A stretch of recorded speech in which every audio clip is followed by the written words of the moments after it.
Numero 1 sa balita, komentaryo, drama at serbisyo publiko. Bombo Radio Philippines. Bombo Radio Philippines. Ang inyong number 1 at most trusted radio network in the country. Basta Radio Bombo!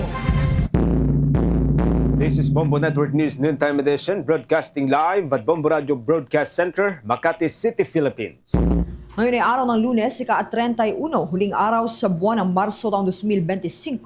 We only have 42 days to go before the national and local elections. Sa ulo ng ating mga balita. Sa ating mga pangunahing balita, ang Office of Civil Defense binigyang diin na hindi pa handang Pilipinas sa posibleng pagtama ng magnitude 7.7 na lindol tulad hulang tumama doon sa Myanmar. Ang Philippine Air Force isasagawa bukas ang send-off ceremony para sa ipapadalang contingent sa Myanmar. Ang repatriation naman sa mga Pilipinong nasa Myanmar, inaasahan na rin ng Department of Foreign Affairs. Suspect sa nangyaring road rage dyan sa may bahagi po ng Antipolo kahapon, sasampahan na rin ng kaso ngayong araw. Mas marami pang pangalan lumitaw bilang beneficiaries ng confidential funds ni Vice President Sara Duterte. Abangan din sa ating provincial report mamaya. Isa kong itong area manager ng Bombo Radio Luzon, dyan sa Luzon 1, pinarangalan bilang isa sa mga most outstanding women sa Isabela. At sa ating international news naman, World Health Organization umaapila ng tulong para sa mga naapektuhan ng malakas na lindol sa Myanmar. Itinuturing din itong bilang top-level emergency ang trahedya. At sa sports balita, ang Golden State Warriors tinambakan ng 42 big points ang San Antonio Spurs. Live, nationwide via satellite, dumako tayo sa detalye ng ating mga balita.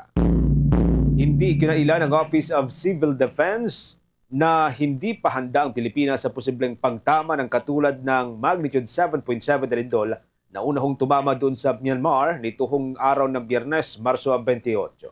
Ayon kay Office of Civil Defense Administrator Undersecretary Ariel Nepomuceno na may dalawang level ng pagkahanda na kailangan sakali hong tumama ang malakas na lindol.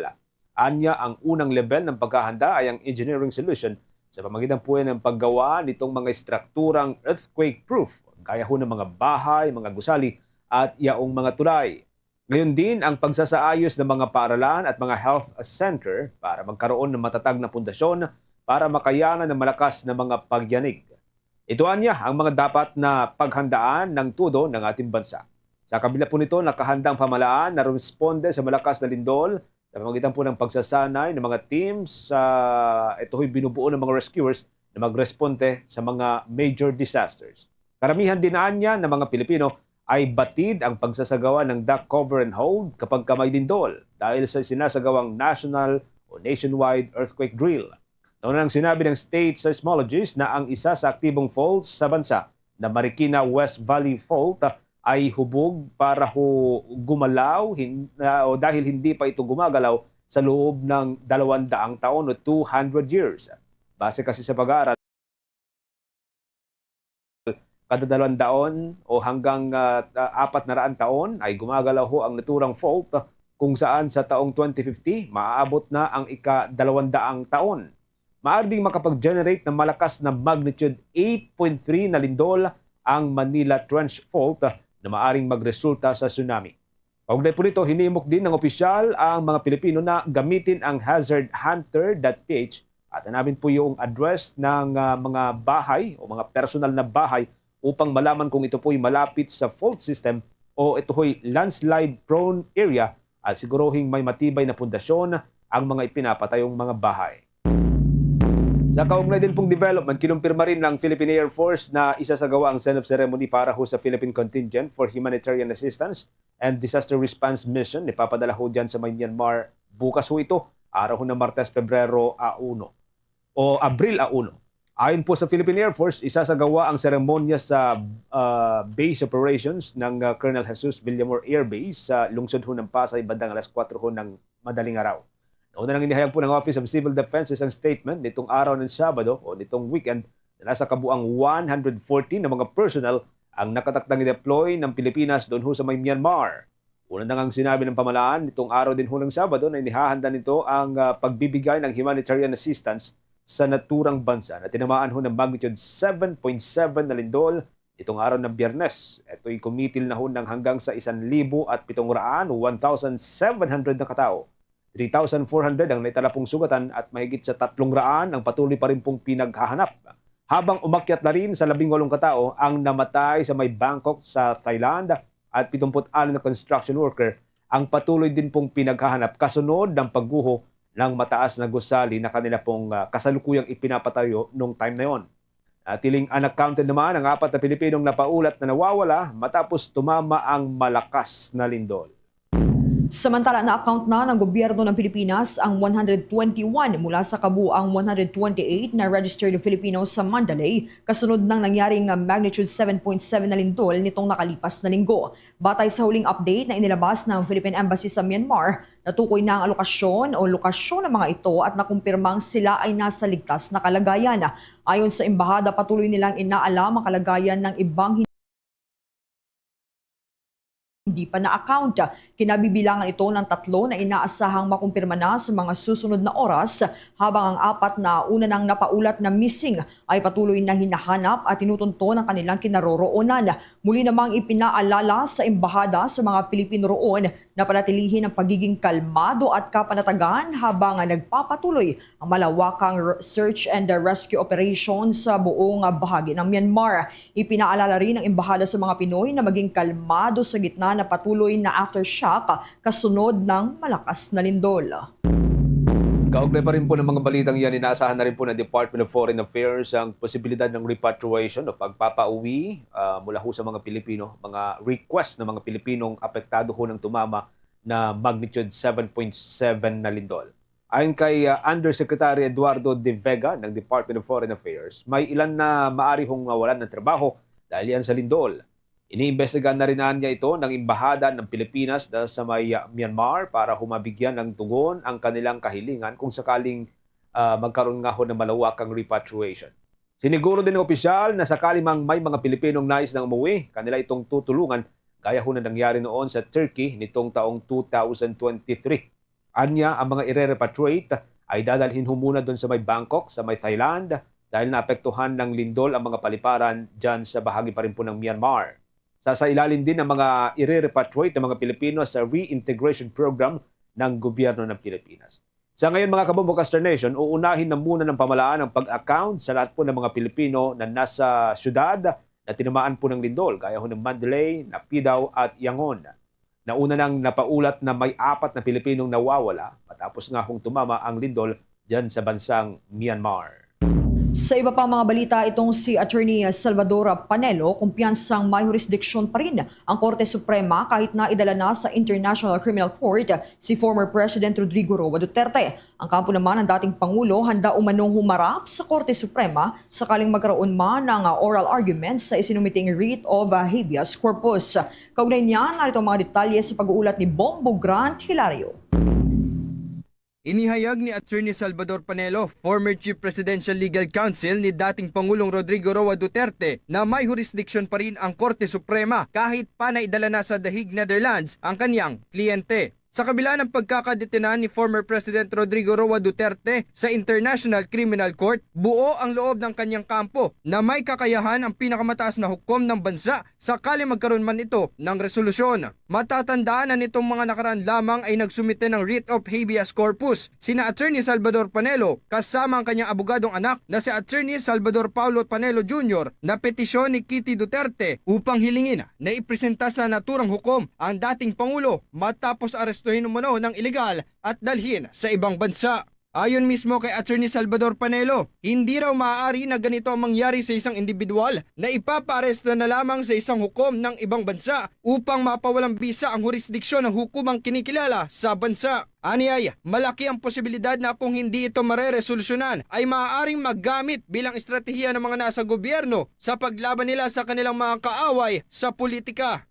Doon naman sa mga nagsasabing moot and academic yan, dahil wala na daw si Presidente Duterte, hindi po ako naniniwala doon kasi ang Korte Suprema ay may jurisdiction over illegal acts committed by any person or any entity or any government, this government for that matter. Kaya yung ginawa nilang illegal, wherever it goes, palagi ng illegal yung ginawa nila. It has to correct itself. Hindi po pwede na yung ginawa nila kay Presidente Duterte para mawala ng jurisdiction ang hukuman ay itatakas nila. Pag tayo'y pumayag dyan, ganun ang gagawin nila pag may kalaban sila sa politika. Dahil dito, ibinahagi ni Attorney Salvador na ang kanilang kampo ni former President Rodrigo Roa Duterte ay handang humarap sa hukuman sakali mang magkaroon ng oral arguments o pagdinig sa isinumiteng petisyon na writ of habeas corpus. Aniya, ito umano ang dahilan kung bakit siya'y narito pa rin sa bansa at hindi makalis patungong The Hague, Netherlands upang bisitahin ang kanyang kaibigang dating Pangulo. Yun ang petition na pinail namin sa Supreme Court, habeas corpus. Ang latest nun, nagsabit na po kami ng traverse dun sa sagot ng DOJ. Naghihintay na lang kami ng notice sa Korte Suprema kung ito ay i-resolve nila kara-karaka o magkakaroon pa ng oral arguments. That is also one of the reasons why hindi pa ako makapunta sa Hague kasi tinitingnan ko kung may oral arguments, haharap kami ng anak kong si Attorney Paulo. Para sa Bombo Network News, Bombo Gran Hilario, nag-uulat para sa number 1 and most trusted radio network in the country, Bombo Radio Philippines. Basta Radio, Bombo! Kaugnay din ho ng balitang yan, hindi naman pinalagpas ni International Criminal Court Assistant to Counsel, Attorney Cristina Conti, ang naging komento nitong si Vice President Sara Duterte na ang kaso ni dating Pangulong Rodrigo Duterte sa International Criminal Court ay hindi magtatagumpay dahil sa kakulangan ng ebidensya at kawalan ng mga partikular na pangalan dun sa tinatayang 300 o 30,000 na mga biktima ng drug war nitong nakalipas na administrasyon. Sagot ho ng batigang abogado, isang simplistic view ang inilabas ng pangalawang Pangulo at malaki sana ang kanyang oras at pagkakataong maiangat ang level-an niya ng diskusyon ukol sa International Criminal Court nang hindi lamang umiikot sa naturang konteksto. Inihalimbawa ni Attorney Conti ang kasong prosecutor against Bemba noong 2016 at prosecutor against Entangada noong 2019. Paliwanag ng abogado, sa dalawang nabanggit na kaso, napagtibay na ang widespread o itong malawakang pag-atake ay hindi lamang natutukoy sa pamagitan ng victim identification o ito yung pagkilala sa mga biktima, kundi sa pamagitan din ng malawakan, malimit at sistematikong pag-target sa mga sibilyan. Tinukoy din Attorney Conti ang kaso noon itong si John Paul Akayesu. Yan ay mula ho sa may Rwanda o bansang Rwanda, kung saan ay naglabas ang korte ng conviction para sa kanyang kasong crimes against humanity. Sa kabila po ng 3 particular na murder case lamang ang direktang natukoy na kinasasangkutan ng akusado. Ayon kay Attorney Conti, kinukonsidera ng korte o ng International Criminal Court na may malawakang pattern o sistema ng mga karahasan. Gihit pa na abogado, inasahan niya ang mas matalino at mas sophisticated sana na diskurso mula sa kampo ng dating Pangulo, lalo na kung ikukonsideraan niya ang umano'y perang ginagamit ng naturang kampo para sa kanilang abogado bilang kabayaran. Unang binatikos itong si Vice President Sara ang mga ulat na umaabot ng hanggang sa 30,000 ang bilang ng mga napatay sa kontrobersyal na drug war at iginiit na ang 181 na piraso ng ebidensya na una pong isinumite o ipresenta ng prosecution ay di raw sapat upang patunayan ng manoy extrajudicial killings na nangyari sa naturang kampanya. Samantala, lumutang ang mas maraming pangalan bilang umunoy benepisyaryo ng confidential funds ng Office of the Vice President. Ayon yan kay House Deputy Majority Leader Paulo Ortega V. Kabilang sa mga isinumiting pangalan sa Commission on Audit ay sina Beverly Claire Pampano, Miko Harina, Patty Ting, Ralph Josh Bacon at Sala Kasim.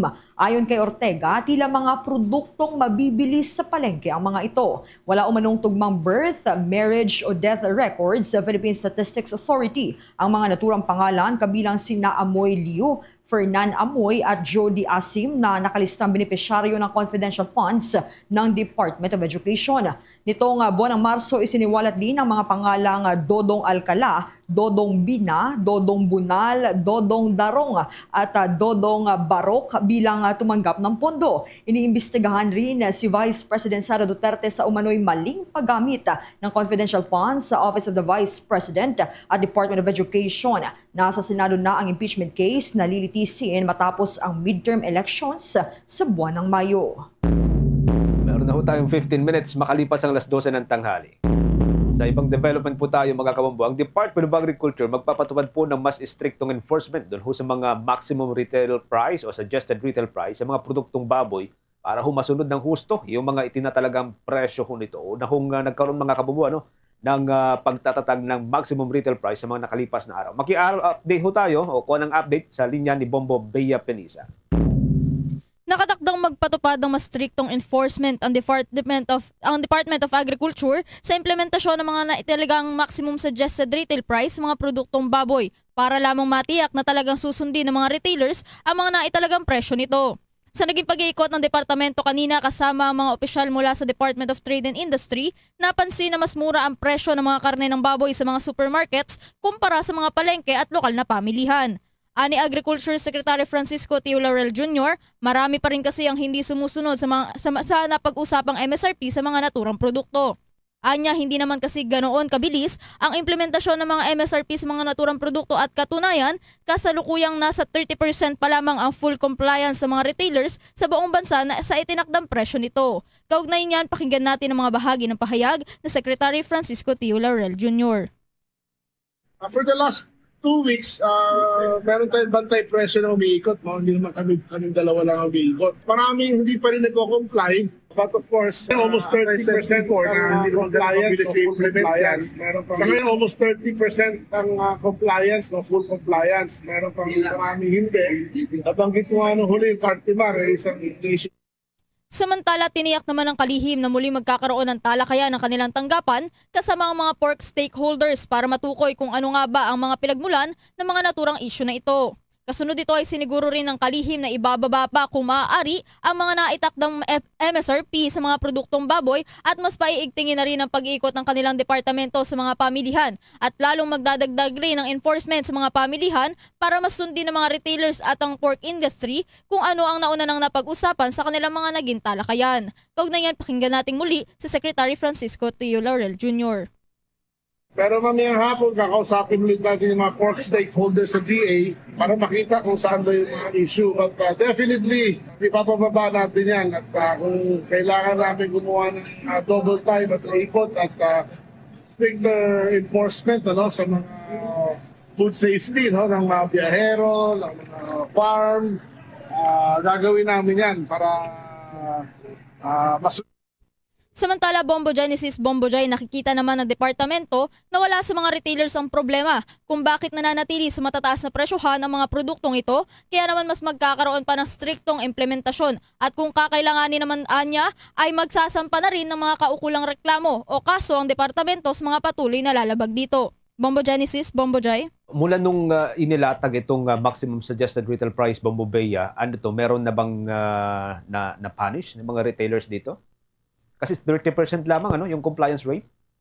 Yes, tama ka dyan, Bombo Genesis. No? Mula doon sa 30%, ito yung mga sumusunod dun sa naitalagang MSRP. Ngunit sa kabila ng 30% na ito, yung natirang 70% o yung porsyento na ito ay nananatili pa ring matitigas ang ulo. Ngunit itong sinabi nga kanina ni Secretary Kiko sa kanilang pag-iikot na maaari na silang mag-implement ng mga proper sanctions o yung mga kaso na maaari na nilang isampa sa mga retailers na mananatili pa ring matigas ang ulo sa kabila ng pagtatalaga nila ng mga mas striktong enforcement. Ito kasi ipapatupad pa lamang magsisimula ngayong Abril, Bombo Genesis.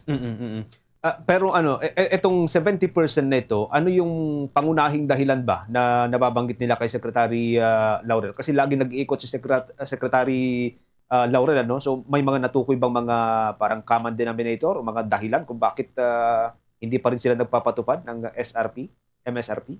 Sa katunayan, Bombo Genesis, ang nakikitang dahilan ni Secretary Laurel kung bakit patuloy pa rin sa pagtaas yung mga presyo ng bilihin, particular na itong pork, ay nakikita nilang nasa bahagi na ng biyaheros o itong mga nasa pork industry. Maliban dito sa mga retailers, ang nagkokos ng mas mataas na presyo dito sa mga produktong baboy sa mga pamilihan. Kaya naman mamayang hapon, sinabi na rin sa atin ng ating kalihim na magkakaroon ng departamento ng talakayan at makikipag-usap muli sila sa mga pork stakeholders para alamin kung bakit nga ba patuloy na tumataas itong presyo sa kabila ng mga efforts nila at inisyatibo na mas pababain pa yung mga presyo ng bilihin sa mga pamilihan, Bombo Genesis. So third man ang dahilan dito, no, mga biyahero. By the way, bago natin tapusin ang report mo, Bumubea, 380 pesos per kilo ang MSRP para sa liempo or pork belly at 350 pesos para sa per kilo ho ng kasim para ho sa mga kababayan po natin nakikinig at nanonood.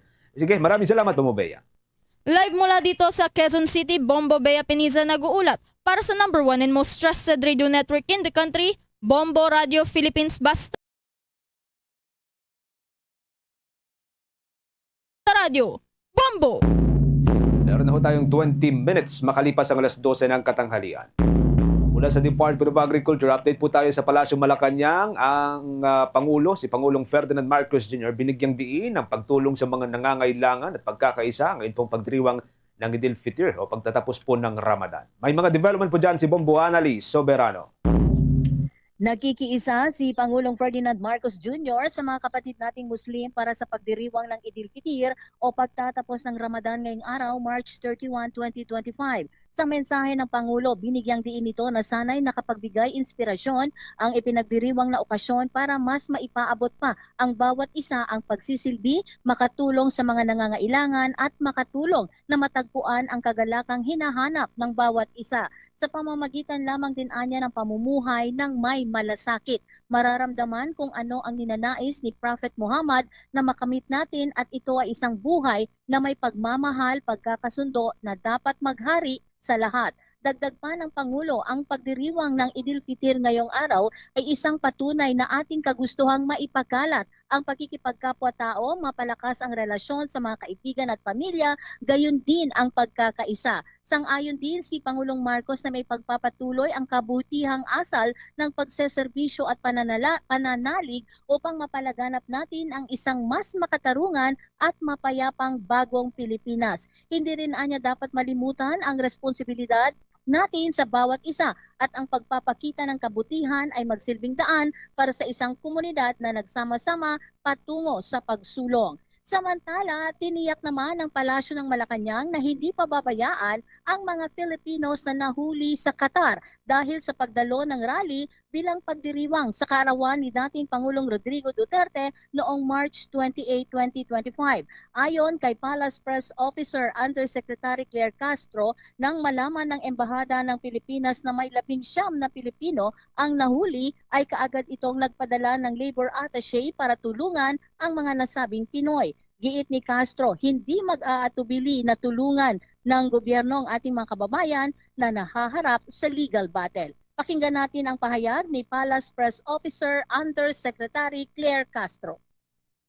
Na ito ay napabalita, agad-agaran po ang embahada natin po ay tumulong po agad. Nagpadala po ng labor attaché, isa din pong lawyer para po malaman at mapaglaban ang kanilang mga karapatan. At maliban po dyan ay kung ano pa po ang maaari natin ibigay na tulong, let's say mga care packages, na sa abot makakaya ng ating pamahalaan, ibibigay po natin sa ating kababayan sa nasabing bansa. Obligasyon pa rin po ng ating pamahalaan, ng administrasyon, ang mga Pilipino, anuman po ang kulay nila. Wala po tayong sinisino, wala po tayong discrimination patungkol po dyan. Basta po kapwa Pilipino, tutulungan po yan ng administrasyon. Si Palace Press Officer Undersecretary Claire Castro. Mula sa Malacanang, Bombo Annalise Montaño Soberano nag-uulat para sa number 1 and most trusted radio network in the country, Bombo Radio Philippines, Basta Radio, Bombo! Nakagawa ng herbal na tableta ang mga researcher sa University of the Philippines laban sa diabetes gamit ang mga pangunahing compound mula sa mga halamang gamot na matatagpuan dito mismo sa Pilipinas. Maaring maging available sa merkado ang mga imbensyon sa hinaharap na nag-aalok ng murang alternatibong paggamot para sa diabetes. Sa ilalim ng Tuklas Lunas program ng universidad, ang naturang herbal na gawa sa tableta ay tumutulong sa pag-regulate ng sugar ng dugo at nakakatulong na maiwasan ang pagtaas ng blood sugar na maaring magdulot ng mga komplikasyon. Ang naturang gamot ay binubuo ng mga likas na sangkap tulad ng cardiac glycosides, saponins, flavonoids, alkaloids at tannins. Dagdag pa ng mga mananaliksik na ang kanilang produkto ay maaring pigilan ang pagtaas ng glucose sa katawan ng tao na mahigit 50% na nakakatulong sa bawat Pilipinong pasyente. Nabatid na ang diabetes ay isa sa mga pangunahing sanhi ng pagkamatay ng mga Pilipino kung saan ang gastos ng mga gamot ay kadalasang mataas at hindi kayang bilhin ng mga mahihirap. Ang sakit na ito ay nangangailangan ng pangmatagalang paggamot at wastong pangangalaga. Ngunit dahil sa mataas na presyo ng mga gamot, marami sa mga Pilipinong may diabetes ang nahihirapang magbayad para sa kanilang mga pangangailangan sa kalusugan. Meron na ho tayong 25 minutes makalipas po ang 12:00 ng tanghali. Hawak na rin ho ng kapulisan mga kabombo sa bahagi po ng Antipolo ang 28 anyos na suspect na namaril sa 3 katao ho dahil yan sa away trapiko kahapon. Pinagtulungan ho ng 2 rider ang suspect matapos na magkagitgitan sa kalsada. Nangyari po ito sa may Sitio Kalumpang, Barangay San Jose, sa lungsod ng Antipolo. Diyan po sa may Calabarzon po ito. At pinagbabaril ho ng suspect ang mga biktima kung saan natamaan ng 52 anyos sa ulo habang ang 22 anyos na estudyante naman ay natamaan sa kanyang braso. Yung 29 anyos din ho na isa na biktima ay natamaan din o nabaril sa kanyang tiyan. Tumakas pa po itong suspect lulan ng sports utility vehicle, subalit ito ho'y naharang ng mga rumesponding police dyan pa rin po sa may Calabarzon region. Samantala, itong mga pulis na rumisponde kahapon sa Antipolo road rage shooting, personal na ipinarangalan ni Chief of the Philippine National Police. Ang suspect naman sasampahan na ng kaso ng Antipolo Police ngayong araw. May balita dyan si Bombo Kelly Cordero. Personal na pinuntahan at pinarangalan ni Philippine National Police Chief General Romel Francisco Marbil ang mga pulis na agad na rumisponde sa Antipolo road rage shooting incident kahapon. Matatandaan na nagtangkang tumakas ang suspect pero mabilis itong naaresto ng otoridad sa ikinasang hot pursuit operation. Sugatan ng 4 katao sa away kalsada na nagresulta sa pamamaril sa may Marcos Highway ng Barangay San Jose, Antipolo. Isa sa mga biktima ang kritikal ngayon ng kondisyon at 3 ang sugatan, kabilang na ang ka-live-in partner ng suspect na tinamaan din sa hita. Ayon yan kay Antipolo Police Chief Lieutenant Colonel Ryan Manongdo. Yung very evident dun sa video is yung tatay, tinamaan, may tama yan sa ulo. Yun yung nasa critical na sitwasyon niya. No? Tapos yung ikalawa, yung sa bandang dibdib niya, inoperan din ngayon. And yung pangatlo naman is yung tama sa kamay lang. So, this time, na-release na po siya sa hospital. Yung pang-apat, yung kalipin niya is nandito sa may bandang hita naman po yun. 8 pulis ang pinarangalan ni Chief PNP ng Medalya ng Kagalingan sa Antipolo Police Station ngayong araw. Kasalukuyan din nakakulong ang 28 anyos na suspect sa Antipolo Component City Police Station. Depensa nito, hindi niya naman ginusto ang nangyari. Sadyang nablangko lang daw ang isip niya dahil na rin sa sakit ng katawan na tinamo niya mula sa mga suntok ng 2 motorcycle rider. Rason kung bakit niya raw kinuha ang baril sa sasakyan at prinotektahan ang kanyang sarili. Para sa Bombo Network News, Bombo Kelly Cordero nag-uulat para sa number 1 and most trusted radio network in the country, Bombo Radio Philippines. Basta Radio, Bombo! Meron na ho tayong 29 minutes mga kabombo makalipas po ang 12:00 ng tanghali. Nahaharap sa banta ng pagbaha ang ilang probinsya sa buong Pilipinas dahil po yan sa patuloy na pag-iral ng easterlies. So ito ho yung malakas na hangin na nagmumula sa may karagatang Pasipiko. Ayon ho sa State Weather Bureau, ang easterlies ay nagdadala ng mga malalakas na mga pagulan sa ilang bahagi po ng ating bansa na posibleng maging dahilan ng biglang paglubon ng mga kailugan, kasama na po yung mga tributaryo ng mga naturang ilog. Kinabibilangan po ito ng mga sumusunod, ang Eastern Samar, Northern Samar, Leyte Province at ang probinsya ng Samar na pawang mula ho dyan sa may Eastern Visayas o dyan po sa may Region 8. Mararanasan din ang kahalintulad na sitwasyon sa mga probinsya ng Zamboanga del Sur, Zamboanga Sibugay at Zamboanga del Norte na pawang mga mula ho sa may Region 9 o Zamboanga Peninsula. Bagaman posibleng magpatuloy ng ilang oras atong mga pagbaha at mga pagulan, maaari hong tuluyan ding titigil ang naturang sitwasyon sa mga susunod na araw dahil sa unti-unting pag-iral ng dry season dito sa buong bansa. Samantala, patuloy naman pong nakakaapekto sa ilang lugar sa Palawan ang namataang low pressure area sa labas po ng Philippine Area of Responsibility. Sa kabila po ng paglabas nito sa teritoryo mga kabombo, magdadala pa rin po ito ng mga pagulan at mga thunderstorms sa naturang lalawigan. Ayon sa Weather Bureau, patuloy itong lalayo sa Pilipinas, hihina hanggang sa tuluyan na po itong malusaw. Nagbabala naman ang ahensya sa publiko na maging alerto sa mga insidente ng pagbaha dahil nga sa mga pagulan, particular na sa may Eastern Visayas, maging dyan sa may Bicol Region, Quezon Province, dyan sa may Dinagat Islands, dyan sa may Mindanao, at maging sa may Surigao del Norte. Ang amihan naman ang nagdadala ho ng maulap na kalangitan at mga kaunting pagulan dyan sa bahagi po ng Batanes. Papalawigin pa ng Department of Social Welfare and Development ang kanilang walang gutom program matapos ipahayag ng Social Weather Station sa isang malaking pagtaas ng insidente ng gutom sa mga pamilyang Pilipino. Ayon yan sa ginawang survey nitong buwan ng Marso ng taong kasalukuyan, kung saan 27.2% umano ng mga pamilyang Pilipino ang nakaranas ng involuntary hunger na tumaas mula sa 21.2% noong nakaraang survey. Sinabi ni Department of Social Welfare and Development spokesperson Assistant Secretary Irene Dumlao na patuloy nilang pinapalawak ang walang gutom program upang matulungan ang mas maraming lugar sa bansa. Sa kasalukuyan, naglalaan ang Department of Social Welfare and Development ng 3,000 pesos ng buwanang tulong sa 300,000 na mga mahihirap na pamilya sa buong bansa. Naglalayo nitong matulungan ng 1.5 milyong katao at planong palawakin pa sa 750,000 na pamilyang Pilipino pagsapit yan ng taong 2027. Ayon pa kay Dumlao, nagpapatuloy din ang kanilang operasyon na walang gutom kitchen. Doon naman sa Pasay City na nagbibigay ng mainit na pagkain sa mga mahihirap at mga walang tirahan. Bukod dito, nagpapatuloy din anya ang mga programa ng ahensya tulad ng Walang Gutom Program Kusinero Cook-Off Challenge na nagtuturo ng wastong nutrisyon at kung paano mapakinabangan ang mga pagkain mula sa Walang Gutom Program upang mapanatili ang malusog na diet ng mga Pilipino. Meron na lamang po tayong 28 minutes bago po sumapit ang launa ng hapon. Ito hong pagsusumite ng talampas ng Pilipinas charge sa International Seabed Authority, tagumpay para ho sa soberanya ng ating bansa. May mga development po dyan, si Bombo JC Galvez. Tagumpay para sa soberanya ng Pilipinas ang formal na pagsusumite ng bansa ng chart ng talampas ng Pilipinas sa International Seabed Authority. Ayon kay Senate Committee on Maritime and Admiralty Zones Chairman Senator Francis Tolentino, malagang naturang pagsusumite sa layunin ng Pilipinas na konsolidahin ang suporta ng global community sa mga karapatan ng bansa sa ilalim ng United Nations Convention of the Law of the Sea. Pinagtibay sa Section 8 ng Philippine Maritime Zones Law ang definisyon at mga hangganan ng talampas ng Pilipinas. Tinukoy ng tinaguriang Tolentino Law ang resource-rich region bilang bahagi ng Extended Continental Shelf ng Pilipinas, kung saan may eksklusibong karapatan ng bansa sa eksplorasyon at pagmimina ng mga yamang mineral, petrolyo at iba pang rekurso sa seabed at subsoil nito.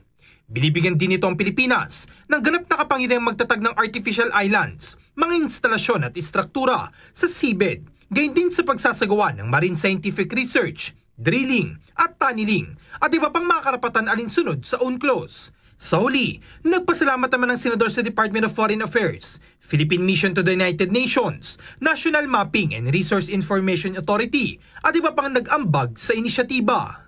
Very significant yung submission natin ng chart the other day sa United Nations.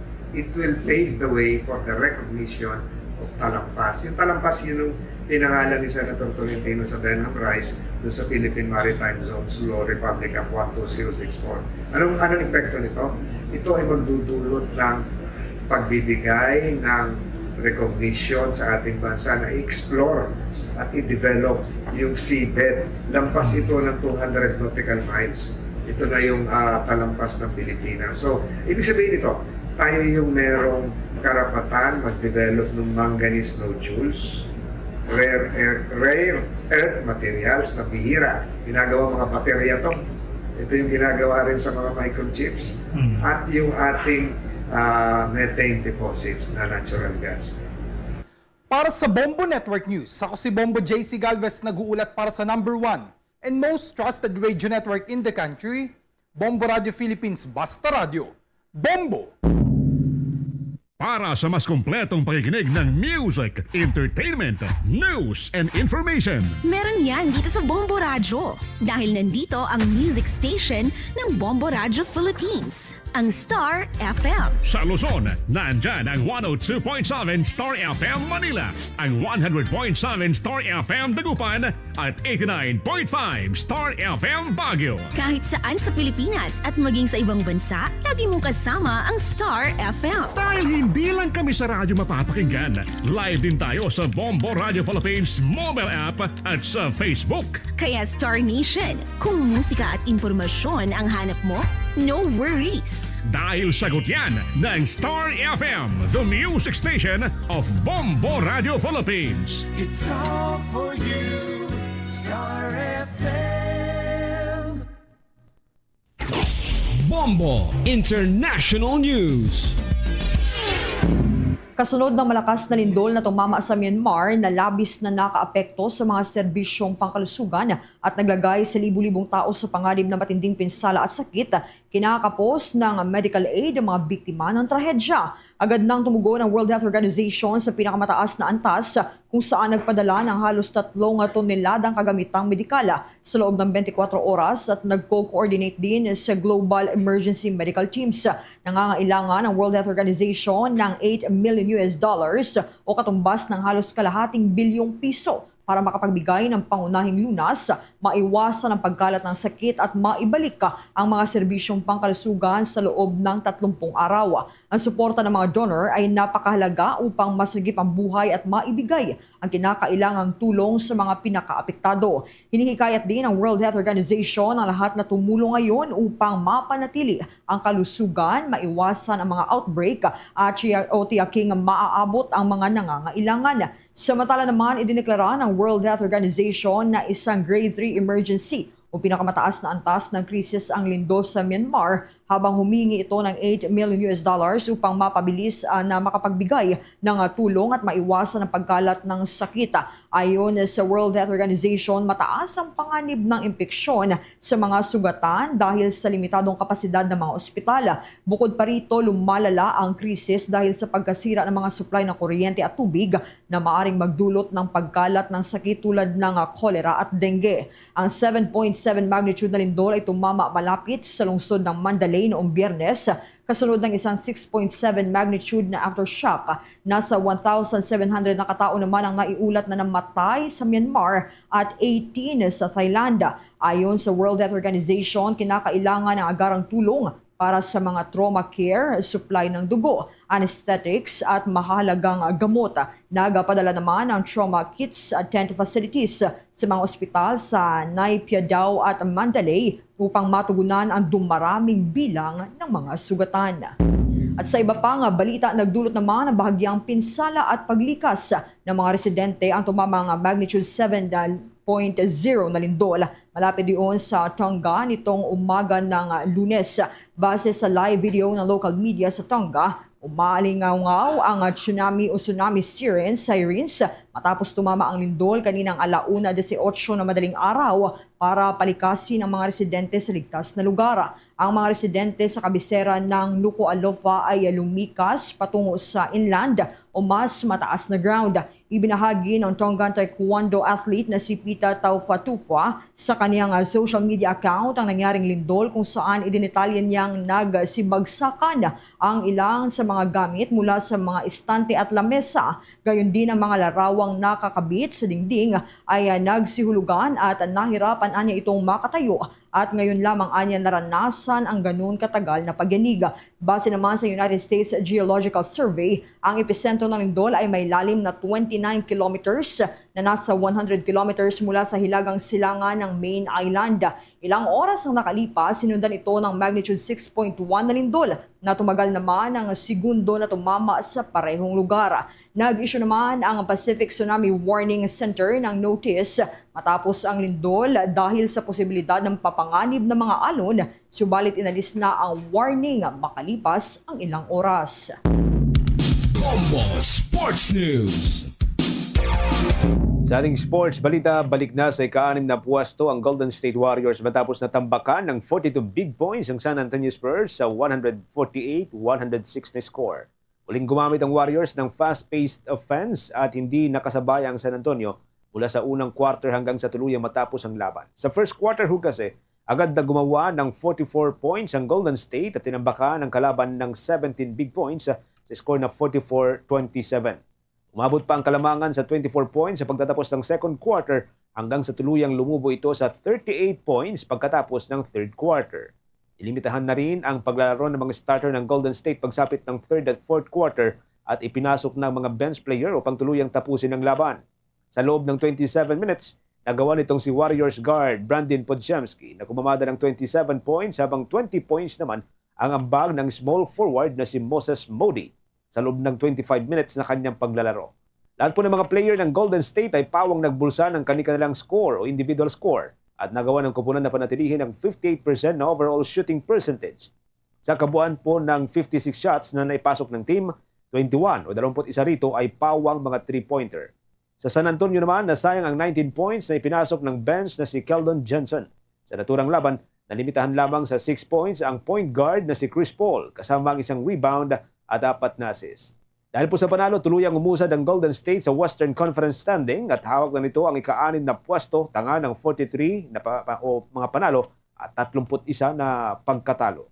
Ito naman ang ika-43 pagkatalo ng San Antonio ngayon pong season at nasa ika-13 pwesto sa may Western Conference.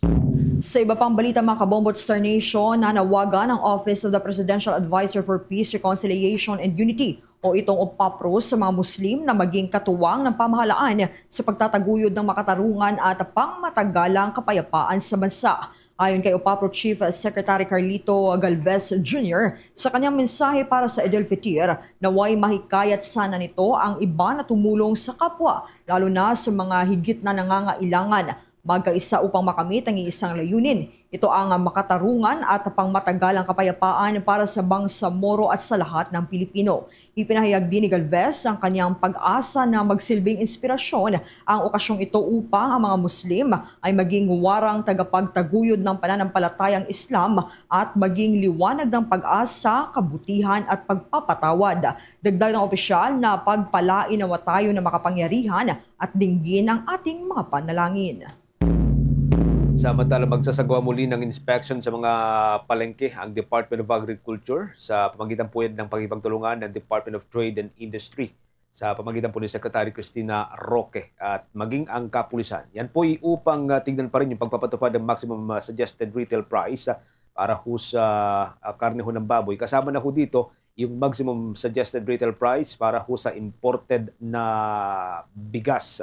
Hanggang sa mga susunod na araw, sinabi ho ng Department of Agriculture na tuloy-tuloy itong pagsasagawa ng mga inspection upang matiyak na nasusunod ang mga inilatag na suggested retail price.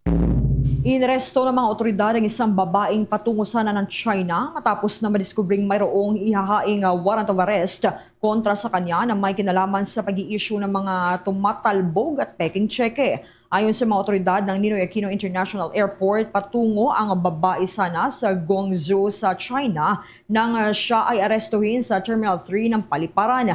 Ito ay nang matapos ang karaniwang routine check ng Bureau of Immigration kung saan lumalabas dito na ang babae ay mayroong outstanding warrant of arrest dahil sa paglabag nito sa batas ng pambansa bilang 22 o mas kilala sa anti-bouncing checks law. Agad naman na nakumpirma ang warrant at nakipag-ugnayan sa Manila Police District para sa paghahain ng warrant. Sa ngayon ay nananatili sa kustodiyan ng MPD Mariposa Station ang babae at maaring makapagpiyansa ng hindi bababa sa 12,000 pesos. Oras natin, meron na lamang ho tayong 16 minutes bago po sumapit mga kabombo ang launa ho ng hapon. Bagamat bumababa ang bilang ng mga krimen sa Pilipinas, nagkakaroon naman umano ng pangamba ang publiko dahil huyan sa mga maling impormasyon na ipinapakalat sa social media. Ayon po ito sa mababang kapulungan sa pamamagitan ni House Assistant Majority Leader Jill Bungalon at sinabi ho ng mambabatas na bumaba ang kaso ho ng krimen batay sa opisyal na datos ng Philippine National Police sa pamamagitan ni General Romel Francisco Marbil, ang nagsisilbing chief ng Philippine National Police, na nagpapatunay niya ng pagbuti ng seguridad ng publiko sa ilalim po ng administrasyon ni Pangulong Ferdinand Marcos Jr. Gayunpaman, ayon kay Congressman Bungalon, ang mga pagbabago ay nasasapawan ng mga post sa social media na madalas ay kulang sa konteksto o hindi ho totoo at nagpapalaganap ng takot at pag-alala ho sa publiko. Ayon o batay po sa datos ng Philippine National Police, bumaba ng 26.76% ang focus crimes mula ho sa 4,817 na kaso noong Enero 1 hanggang Pebrero 14 ng 2024 patungong 3,528 na kumpara naman sa kaparehong panahon ngayon pong taon. Kabilang sa mga focus crimes ang mga nakawan o ito hong mga robbery cases, rape, murder, homicide, physical injury at carnapping ng mga motorsiklo at mga sasakyan. Ayon din ho sa tala, ang panggagahasa ay may pinakamalaking pagbaba na umabot ng hanggang sa higit sa 50% o 50%. Ipinakita rin ng year-on-year data ang 7.3% na pagbaba sa focus crimes mula sa 41,707 na kaso nitong 2023 kumpara sa 38,667 nitong nakalipas na taon. Sinagundahan din po ng mababatas ang panawagan nitong si General Marbil na nananawagan sa mga mamahayag at online user na iulat ang krimen ng may patas na pagtingin sa tamang nilalaman at iwasan ang pagpapalala sa mga insidente maaari hong magdulot ng maling impresyon sa kabuang sitwasyon. Ayon sa general, ang patuloy hong pagbaba ng kriminalidad ay bunga ho ng mas mataas na presensya ng pulisya, mas advanced ang mga kasangkapang pang-investigasyon, maging itong digital surveillance at mas matibay na pagtulungan ng mga komunidad. Mga hakbang na naayon sa pangitain nitong si Pangulong Ferdinand Marcos Jr. para ho sa isang mas maayos at ligtas na Pilipinas. Gayunpaman, sinabi ho ng PNP Chief na ang pagkalat ng mga krimen sa social media ay maaari hong magbibigay ng maling impresyon na lumalala ang kriminalidad. Iniikayat din niya ang publiko na gamitin ang social media platform ng may responsibilidad. Yan po'y bilang kasangkapan sa seguridad, hindi sa takot, at iulat ang mga kahinahinalang aktibidad sa halip na ipakalat ang hindi ho beripikadong impormasyon. Pinagtibay ng mababatas ang panawagang ito kasabay ho ng babala na ang fake news ay hindi lamang nakakasira sa tiwala ho ng publiko, kundi pati na rin sa moral ng mga kapulisan. Panawagan din ng mababatas ng mas matibay na media literacy, lalo na sa mga kabataan, upang matulungan ng mga Pilipino na matukoy ang pinagkakatiwalaang impormasyon mula ho sa mga disinformation. Sa mga oras na ito mga kabombo Star Nation, dako na tayo sa mga pag-uulat ng ating kasamahan doon sa bahagi ng probinsya. Itong kapayapaan sa bansa ang naging sentro ng pananampalataya ng mga Muslim sa Davao City sa isinagawang congregational prayer sa pagtatapos ng Ramadan. Narito ang mga detalye ng Bombo Radyo Davao.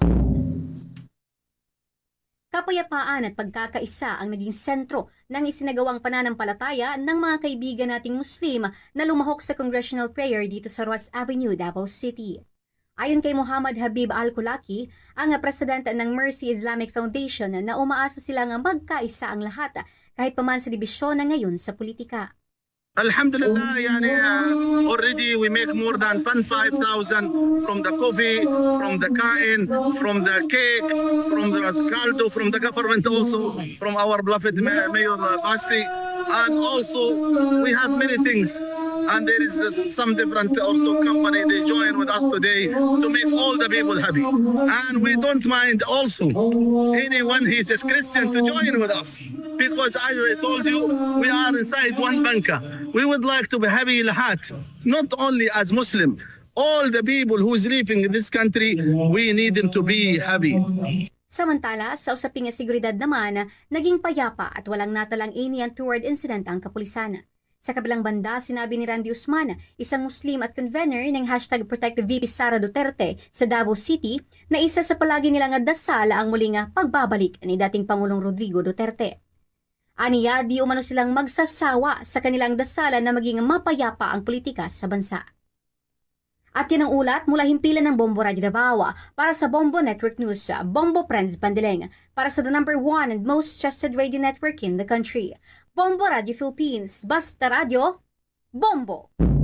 Sa iba pang mga ulat sa probinsya, ang area manager ng Bombo Radio Philippines Luzon 1 pinarangalan bilang isa sa most outstanding women dyan sa probinsya po ng Isabela. May update dyan ng Bombo Radio Kawayan. Binigyang pagkilala bilang Most Outstanding Isabela Women Leader ang 16 na mga kababaihan mula sa lalawigan ng Isabela na nagpakita ng katapangan, dangal at inspirasyon sa taong bayan.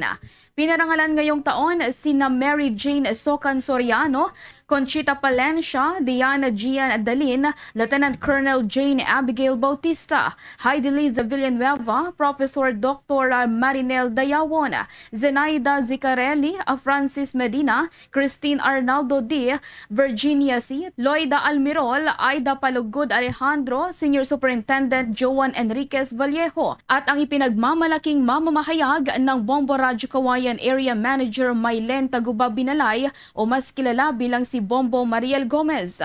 Ang naturang programa ay taon-taon na ginaganap sa lalawigan bilang parte ng selebrasyon ng Women's Month.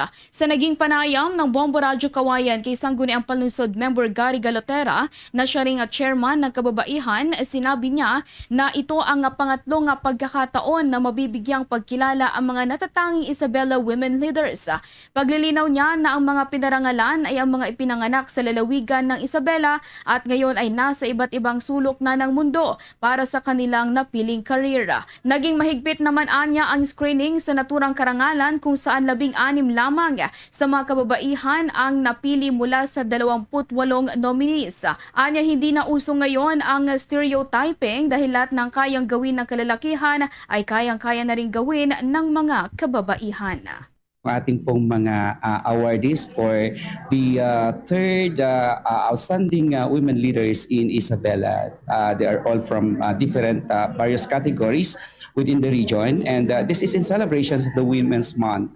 So the city government, together with the JCI Senate Isabela and the JCI Kawayan Bamboo, we merged together for this wonderful program to recognize the work of our women in the province. So ito yung pangatlong taon na ginagawa na ho namin, and we're very happy dahil talagang yung ating pong mga women leaders in the province ay talagang nakita ho natin na talagang sila yung nagbigay karangalan, hindi lamang sa lalawigan ng Isabela kundi sa buong bansang Pilipinas. At iyan ang ulat mula rito sa Bombo Radyo Kawayan. Para sa Bombo Network News, ako si Bombo Jamaica Barbas. Para sa number 1 and most trusted radio network in the country, Bombo Radyo Philippines. Basta Radyo, Bombo. Itong libu-libong mga campaign materials tinanggal sa dalawang pangunahing lungsod sa Western Visayas. Narito ang mga detalye ng Bombo Radyo Iloilo. Libo-libong iligal na mga campaign materials ang tinanggal sa dalawang pangunahing lungsod sa Western Visayas. Sa Iloilo City, tinanggal ng Commission on Elections ang kabuuang 123 campaign materials sa unang araw pa lamang ng lokal na campaign period. Sa panayam ng Bombo Radyo Iloilo kay Attorney Dennis Ausan, Regional Director ng COMELEC Region 6, sinabi nito na lumabag ang mga materyales sa panuntunan ng COMELEC dahil sa paglalagay sa mga lugar na hindi itinalaga bilang common poster areas. May ilan din na lumampas sa tamang sukat. Bagamat nagpapatuloy ang Operation Baklas, muling may mga campaign posters na iligal na ikinabit gaya sa Barangay Takas Haro District. Tiniyak naman ng komisyon na ipagpapatuloy nila ang operasyon sa mga susunod na linggo bago ang May 2025 midterm elections. Samantala sa Bacolod City, nakilahok ang Philippine National Police at ilang departamento ng lokal na pamahalaan sa Operation Baklas.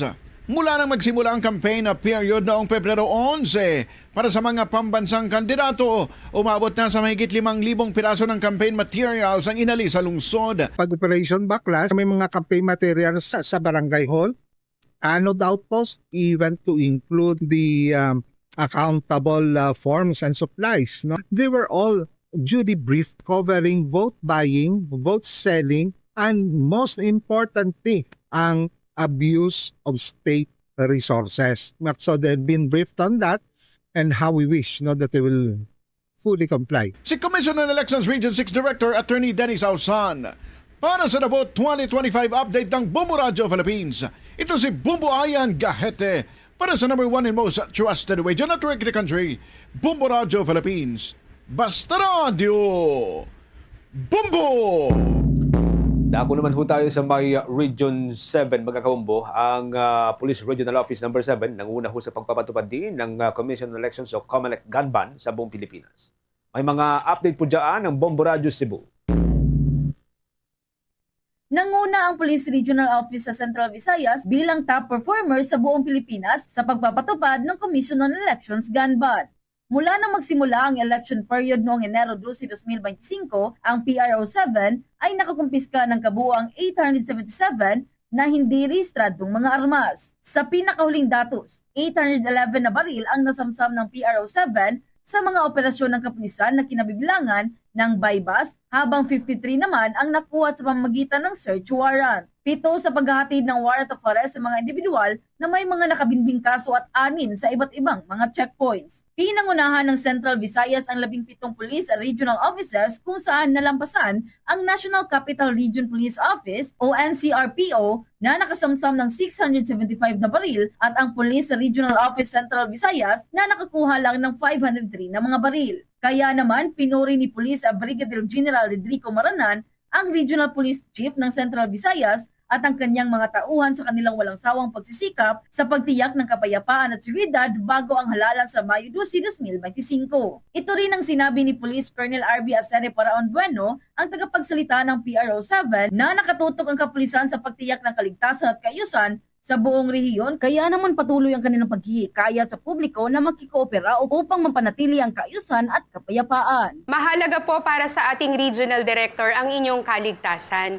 Kaugnay po nito, patuloy po niya na ini-encourage ang kooperasyon po ng ating komunidad. So ang kailangan lang po namin ay kooperasyon at tiwala po sa kapulisan. Mula rito sa lungsod Lawigan ng Cebu, Bombo Joanna Cañati para sa The Vote 2025 coverage ng Bombo Radio Philippines, the #1 and most trusted radio network in the country, Bombo Radio Philippines. Basta Radio, Bombo! Bombo Sports News. Karagdagan sa ating sports balita mga kabumbukas Nation, napanatili itong si Melvin Jerusalem ang kanyang WBC World Boxing Champion minimum weight title. Ito'y matapos na talunin ang Japanese boxer na si Yudai Shigioka sa pamagitan po ng unanimous decision sa laban na ginanap sa may Tokonami dyan sa may bansang Japan. Pumabor ang lahat po ng mga judges sa Pinoy boxer sa nakuha nitong score na 119-109, 118-110 at 116-112. Ito ng pangalawang pagkakataon na magkaharap ang dalawang boksingero kung saan parehas na tinalo ng 31 anyos na si Jerusalem ang kanyang kalaban. Mayroon na siyang 24 o 24 na panalo at 3 pa lamang po ang kanyang pagkatalong nalasap. Meron din pong 12 knockout sa kanyang karera professionally. Maaring ang susunod na laban nitong si Jerusalem mga kabombo ay ang rematch kay Oscar Coliazo ng Puerto Rico, kung saan sa ikapitong round ay nabigo ang Pinoy boxer nang umakyat ito ng timbang sa 105-pound class. Ilan sa mga tinalo nitong si Jerusalem ay sina Mexican challenger Luis Castillo. Yan po'y noong nakaraang Setyembre sa may bahagi po yan ng Mandaluyong. Mga kabumbukas Nation, tuloy-tuloy lang po sa pagsubaybay, panunood at pakikinig sa ating mga 31 fully digitalized AM at mga FM station gamit po ng ating mga social media pages.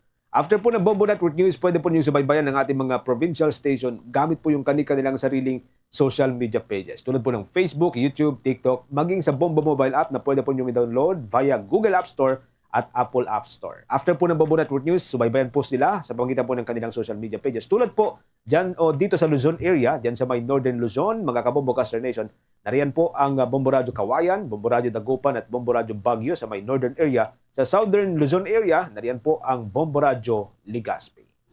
Para pa rin sa ating mga listeners and viewers dito sa bahagi ng Luzon, sa bahagi ng Northern Luzon, mga kababayan nating Ilocano, maaari niyong matunghayan ang Bombo Radio Tugigaraw, Bombo Radio Lawag, Bombo Radio Vigan at Bombo Radio La Union. Sa bahagi naman ng Southern Luzon, mga kababayan nating Bicolano, maaari niyong matunghayan ang Bombo Radio Naga. At bago tayo magtapos, mga kabombo Star Nation, narito ang ating Oratio Imperata for Peace. God, our Heavenly Father, Lord of peace and justice, we humbly come before you during this time of escalating geopolitical tensions in our part of the world. Through the years, you have sustained our faith in you as a nation. It is our faith in your divine providence that has made us survive the countless natural and human-caused calamities that have come our way in our history as a people. Spare us, Lord, from the horrors of war. Hear our pleas as we cry out to you. Have mercy on us, Lord. Rescue us from the malevolent forces that influence world leaders. For we believe that our struggle is not against flesh and blood, but against their rulers, against the authorities, against the powers of this dark world, and against the spiritual forces of evil in the heavenly realms. We pray for your leaders entrusted with making crucial decisions for our nation. We place all our hopes in you, seeking your forgiveness and mercy for the times when our fears and suspicions have tainted our perceptions with ethnic biases and prejudices verging on racism. We earnestly pray, Lord, that you make us instruments of your peace. Where there is hatred, let us bring love. Where there is injury, pardon. Where there is doubt, faith. Where there is despair, hope. Where there is darkness, light. Where there is sadness, joy. Through our Lord Jesus Christ, your Son, who lives and reigns with you in the unity of the Holy Spirit, God, forever and ever. Amen. Our Lady, Queen of Peace, Pray for us. Saint Michael the Archangel, Pray for us. Saint Joseph, Pray for us. Saint Francis of Assisi, Pray for us. Saint Lorenzo Ruiz, Pray for us. Saint Pedro Calungsod, Pray for us. Luzon, Visayas at Mindanao at maging sa buong mundo yan na pong kabuuan ng ating balitaan para sa pangtanghaling edisyon ng Bombo Network News, sa Bombo Network News Noontime Edition. Mula dito sa News Center Makati para sa #1 and most trusted radio network in the country, Bombo Radio Philippines, Basta Radio. Bombo! Welcome sa pagpangalagad sa Bombo Hanay sa Ududri sa New FM, Bombo Radio Iloilo, ang flagship station sa the #1 and most trusted radio network in the country, ang Bombo Radio Philippines. Adlaw kita karon sa Lunes, Marso 30, tuiga 2025 kagkaron sa aton sininga 2025 The Vote Countdown.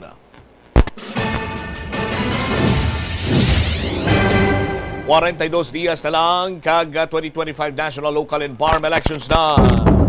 Sa gihapon inimula gani mo ang kurman Bombo Chama Blanco Hover sa mga nagapauna dalakuan karon nga mga balita anay Konsihal Plaridel Nava nag-file sa complaint sa Office of the Ombudsman batok sa unexplained wealth ni Congresswoman Jam Baronda.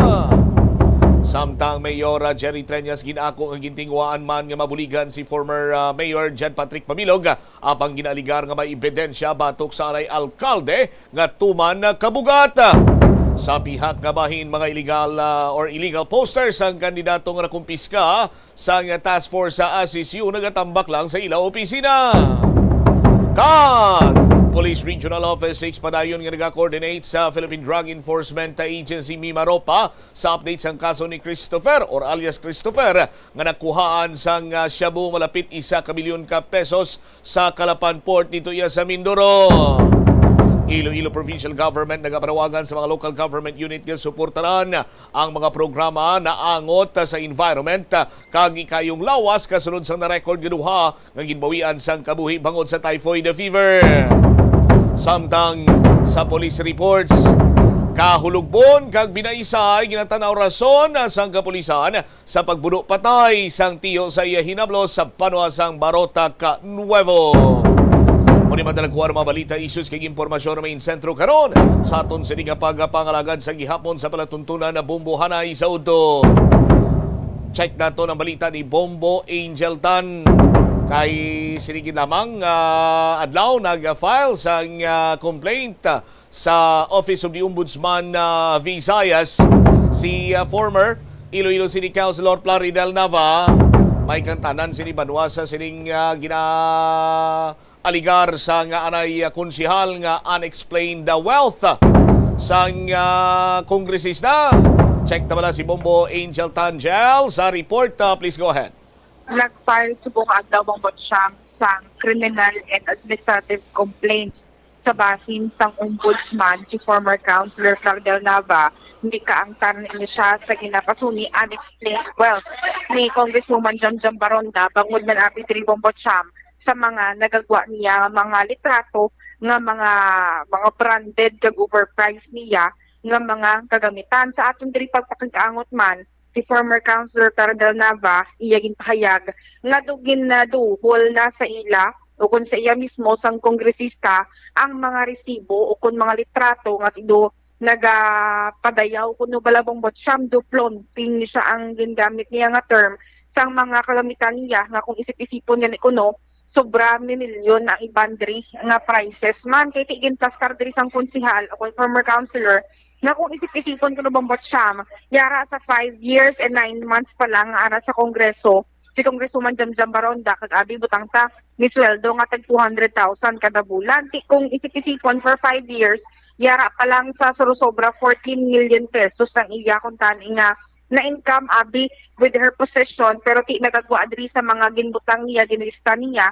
May mga salakyan si Congresswoman Jamjam Baronda nga oras ang 25 million pesos plus ang mga alahas niya nga tagmiara sobra 300,000 pesos. May rilong sobra 1 million pesos nga Rolex man balabong botsyam. The reason why nga tido grabe gidiri kadako kuno ang ginagasto ni Congresswoman Jamjam Baronda sa iya lifestyle kag sa iya ginapanggasto kay di pati ang travel ni abroad din site man diri sang former councilor. Ang gusto diri matabo sang ani former councilor na Botsyam nga after sa sining pag-file niya sang complaint, nag-request ini siya sa bahin sang ombudsman nga dapat makahatag sang salin niya ang kongresista at the same time maka-provide ang BIR sang ITR ni Congresswoman Jamjam Baronda. The last time ko nag-request ini siya sa bahin sang Congress nga hatagan ini siya sang salin pero tinaghambal ang Congress nga hindi sila makahatag bangod ombudsman gid lamang ang maka-request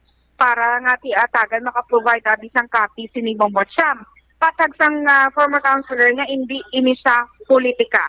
Bangod man ti siya normal citizen na nga daan, wala naman sang plano abi sa politika, iya ni ang iya sini nga katuyuan nga ma-realize sa mga pumuluyo kung ano sini kadako ang manggad kung di naghalin gid man tuod ang manggad sang kongresista sa subong Botsyam. Pamatian tabalang kabahin diri sang nanging pahayagman ni former councilor Peredel Nava sa aton interview. Pinag-file kita sang criminal kag administrative complaint against kay Julian Baronda for unexplained wealth kag violation sa Republic Act 1379 kag 3019. Well, dugay nato na piparar ini bangod kay she has been flaunting sang iyang manggad. Napadayaw yagid, napakita-kita yagid kag we have presented to the ombudsman nga wala sa sang kapasidad to own and possess sang mga mahalalon nga mga salakyan, alahas, sapatos, bag, travel abroad, balay, condominium. Gina-elect man lang siya sang 2019. Anti siya gina-elect sang 2019, may contractual employee man lang siya sang Senado, earning 15,000 pesos a month. 5 years and 9 months pa man lang siya sa Kongreso. Ang sweldo yan, 200,000 taga bulan. Kung i-total ang amount na bato niya bilang congresswoman sa sweldo niya, mga 14,800,000. Nga may salakyan siya nga tagbay 5 milyones nga suburban. Paano siya kabakal 3 ka Grandia diri sa Iloilo? Paano siya nakabakal balay sa Quezon City? Paano siya kabakal condominium sa Makati? Paano siya kabakal sa mga milyones ng mga bag, alahas, yung sapatos? Di nga ginpanguha. Anong mga relo niya siya? Ginpresentar naton tanan nga gamit nga so far amuning na kuhaan. Drape, ginambal naton, may condominium unit siya sa Makati. May balay siya sa Don Antonio Heights, Quezon City. May 2024 siya nga Chevrolet Black Suburban. Nagabili na 25 milyones. Bulletproof ina. So 14 milyones pa lang nabato niya nga sweldo. Paano siya kabakal sa 25 milyones na salakyan? Well, una, pila ka beses ko siya nga nakaupod sa Manila. Pila ko sa makikita ng amon. Pakita ay ang yagi na sakyan amon ni suburban. So, may backup pa siya nga Toyota Grandia nga itom na bago nga 2024 months. Dito sa syudad, tagalibot yung kampanya, kita tabago ang dawa ka ng Toyota Grandia. Titag 2.5 million ang pinakabaratos. Magdawa 5 million. Ang mga alahas na nasuksok nyo, di ina yung mga bagong alahas, may mga attach kita as evidence, mga litrato. Hindi mo nakuha ang mga litrato, sir? Siya may mismo nga Facebook account. Kasi siya ang paglibot-libot sa kabaranggayan. Anong gusto mo matabo with this one, Counselor? Well, first, nag-request ako di sa ombudsman nga i-present ang iyang SALN from 2010 since nagtrabaho sa Senado up to the present, 15 years. Hindi man, sir, ka-access. Nag-try ka kuha pa. Yes, nagsulat ako sa Kongreso, magapangayo ko sa iya SALN, hindi ko nila pagtagaan.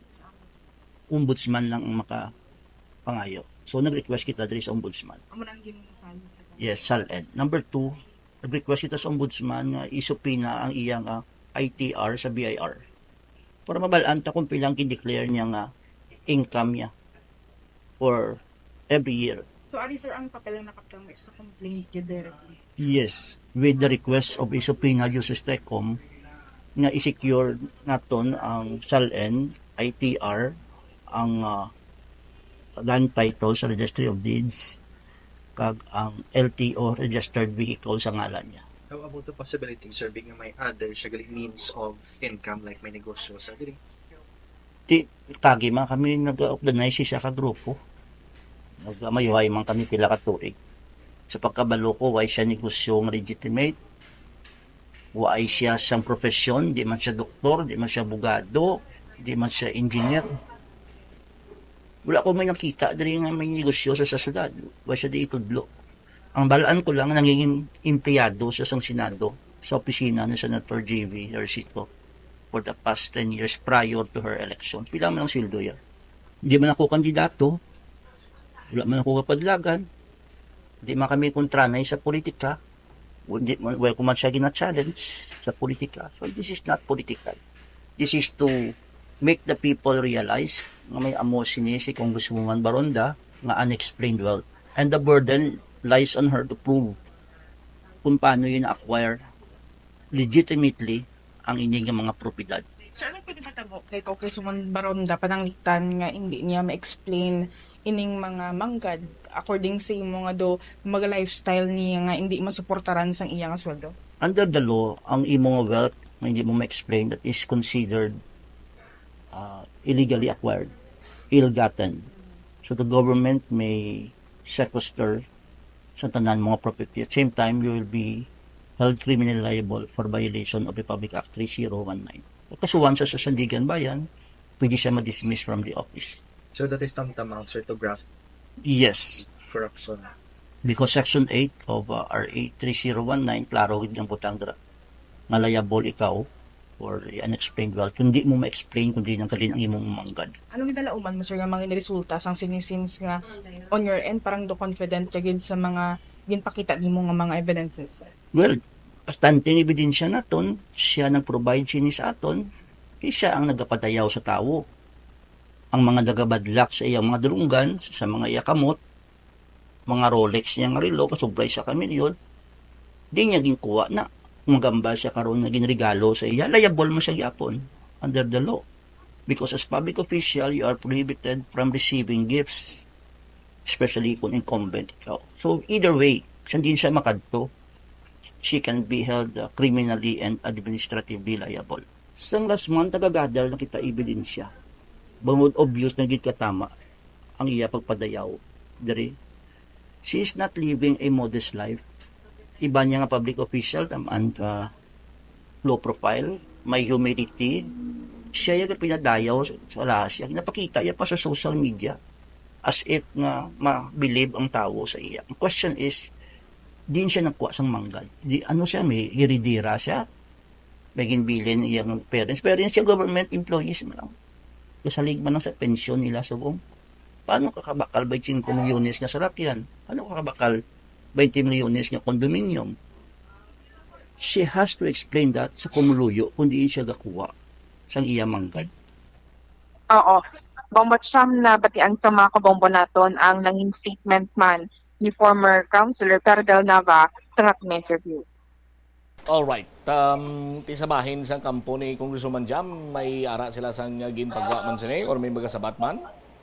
Ang statement diri nila bombot siya maginpagwa sa statement ni Anay ni Mayor Jerry Trenya sa ginpagwa man subong adlaw, wala pa sila sang statement regarding naman iya regarding na iya sa sining kaso ginpasaka ni former Councilor Perdel Nava batok sa kongresista Bongbocham. Okay, so ano matabo ni sa pagkatapos ang pag-file sang complaint ni former Councilor Nava sa kay Congresswoman Jam? Anong gusto niya nga matabo sa ni Bombo Angel? Mahulat ni Bongbocham ang kampo ni former Councilor Tardal Nava sang 60 days nga aktuhan abi sang ombudsman ining abi nga complaint man. Kaya based on the complaint, niari niya sa request duha ka bagay. Ang ITR ni Congresswoman Jam Baronda sa bahin sang BIR na makakuha niyo sang copy at the same time ang SALN niya. Una na nagpangayo sang SALN si former Councilor Tardal Nava sa bahin sang Congress, pero hindi ni siya pagatagan bangod according sa Congress dapat ang ombudsman ang ma-request tabi nga hatagan sang kopya bala do through ombudsman bala Bongbocham. Kung mag-ombudsman ka man nga ma-request ka lang sang SALN or ITR abi, so hindi man madasig-dasig bala Bongbocham. Unlike lang kung may complaint gid pareho sini sa ginobra ni former Councilor Tardal Nava. Ang iya diri nga gusto matabo nga checkyaron gid man kung nagasanto ang sweldo sang kongresista sa mga ginapanggasto niya, especially ining mga ebidensya nga tisubra 20 ni kabilog nga maging pang site niya nga mga materials which is ni ara pagid prices sa sweldo nga ginabaton sang kongresista Bongbocham. All right. Idugang tala nga balita man sa bahin sa Iloilo City Hall kung sa diin nagsabat diri si Iloilo City Mayor Jerry Treñas sa sining di ba sang campaign rally nagpagwa si Mayor sang iya nga statement against diri abi ka former Mayor Jed Patrick Mabilog, and then nagasabat man diri ang kampo sang anay alkalde Bongbocham, and then nagpanindugan diri si Mayor Jerry Treñas na wala ni siya kahambal nga drug cleared na ang anay alkalde, kundi ang iya man lang diri nga ginakalipay niya nga ginklaro sang anay alkalde ang iya nga lawas sa mga gintanghaboy siya nga mga statements about ang involved ini siya sa illegal drugs Bongbocham. Pero kahambal ni Mayor Treñas, o siya naghambal on his end just na ang nag-clear sa anay alkalde nga wala ini siya or klaro na sa iya sini involvement sa illegal drugs. And then at the same time, naghambal diri ang former Senior Jerry Treñas wala Bongbocham nati sa Tukuno gintingwaan niya man nga buligan ang anay alkalde sinisa iya nga kaso. It's just that ang statement diri na ni Alvarez kuno on the end nga do medyo maburubog at buligan si former Mayor Jed Patrick Mabilog bangod sa iya involvement or dakong ebidensya batok abi sa drugs Bongbocham. Pamatyantad lang kabahin diri sa nanging statement man ni Iloilo City Mayor Jerry Treñas sa atong interview. Sabat ko lang, no? Kaya may ginpagwa si Mr. Mabilog nga statement, sabat ko lang. Pagkanto diri sa akon, balaan ko na danay sila ni Jam. Kag nagsugat siya si Jam, si Jack Conlo, si Shin Mabilog, kag ang grupo ya pa si Aye Castañeda, bot kun si Junel ato man to. Iti kun din si Aye arap man si Junel.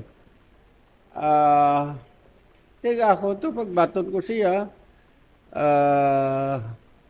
out of respect, you know. Amo to ngambal ko siya, why ko nang hambal nga cleared na siya. Ang hambal ko, mayo man kay gin-clear mo lawas mo. Siya yung nag-clear sa lawas siya. Sa Quadcom. Pero why ako yung nag-hambal nga cleared na siya. Kaya ti ko mo knowledge, ikaw kabaluman, tanan kita daw kabaluman, kung ano ang common knowledge dire, no? Nga may goya si Amuna, gamadyong to siya. May goya gisla, no? Pero out of respect, amo lang to ginambal ko. Kagti, nagambal pa ko gani nga, nagkadto pa ko kay Speaker Alvarez, kay Brad ko. Pero why ko gindugang kung anong sabat ni Speaker Alvarez sa akon. Kag pwede nyo ba na mapamangkot si Noel Echanova, kay may kugid ni Speaker si Noel Echanova. Ling ni Speaker Alvarez, hindi lang na iya. Kay kadamo gid ebidensya. So wala mo sa mayor pabayaan during that time? Why ko siya pabayaan? Gintilawan ko man siya bulig, no? But, why kita mo obra. Galing, isa pa gid, ang nagsakit gid ang buot ko. Ngati daw kanami man sa akon nga pag dala siya, ginambal ko pa, Mayor Jed is not an enemy.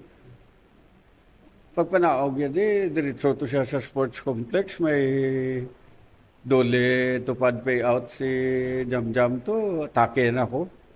Di masakit man, tawo mo lang kita. Sugod sa to, lain na akong pananaw sa iya. Kag sige atake akong bata, sa barangay, sige ako atake, sige nila hambal, dali lang kumapatay. Hindi pala manami. At that time, nagibi pa siya sa akon, balaan ko man kung ano na plano nila, ibian niya pa ko, kadugay na balaan yun sa akon sa politika. So, layo ka pa yan, masimutan na ka kung ano ka.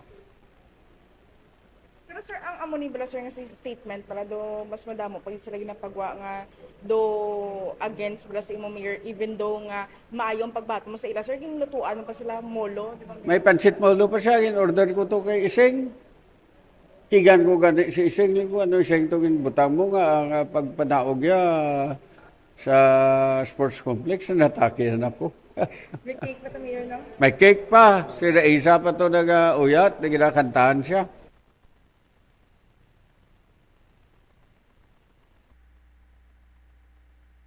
Jel? Kumboy, Jel?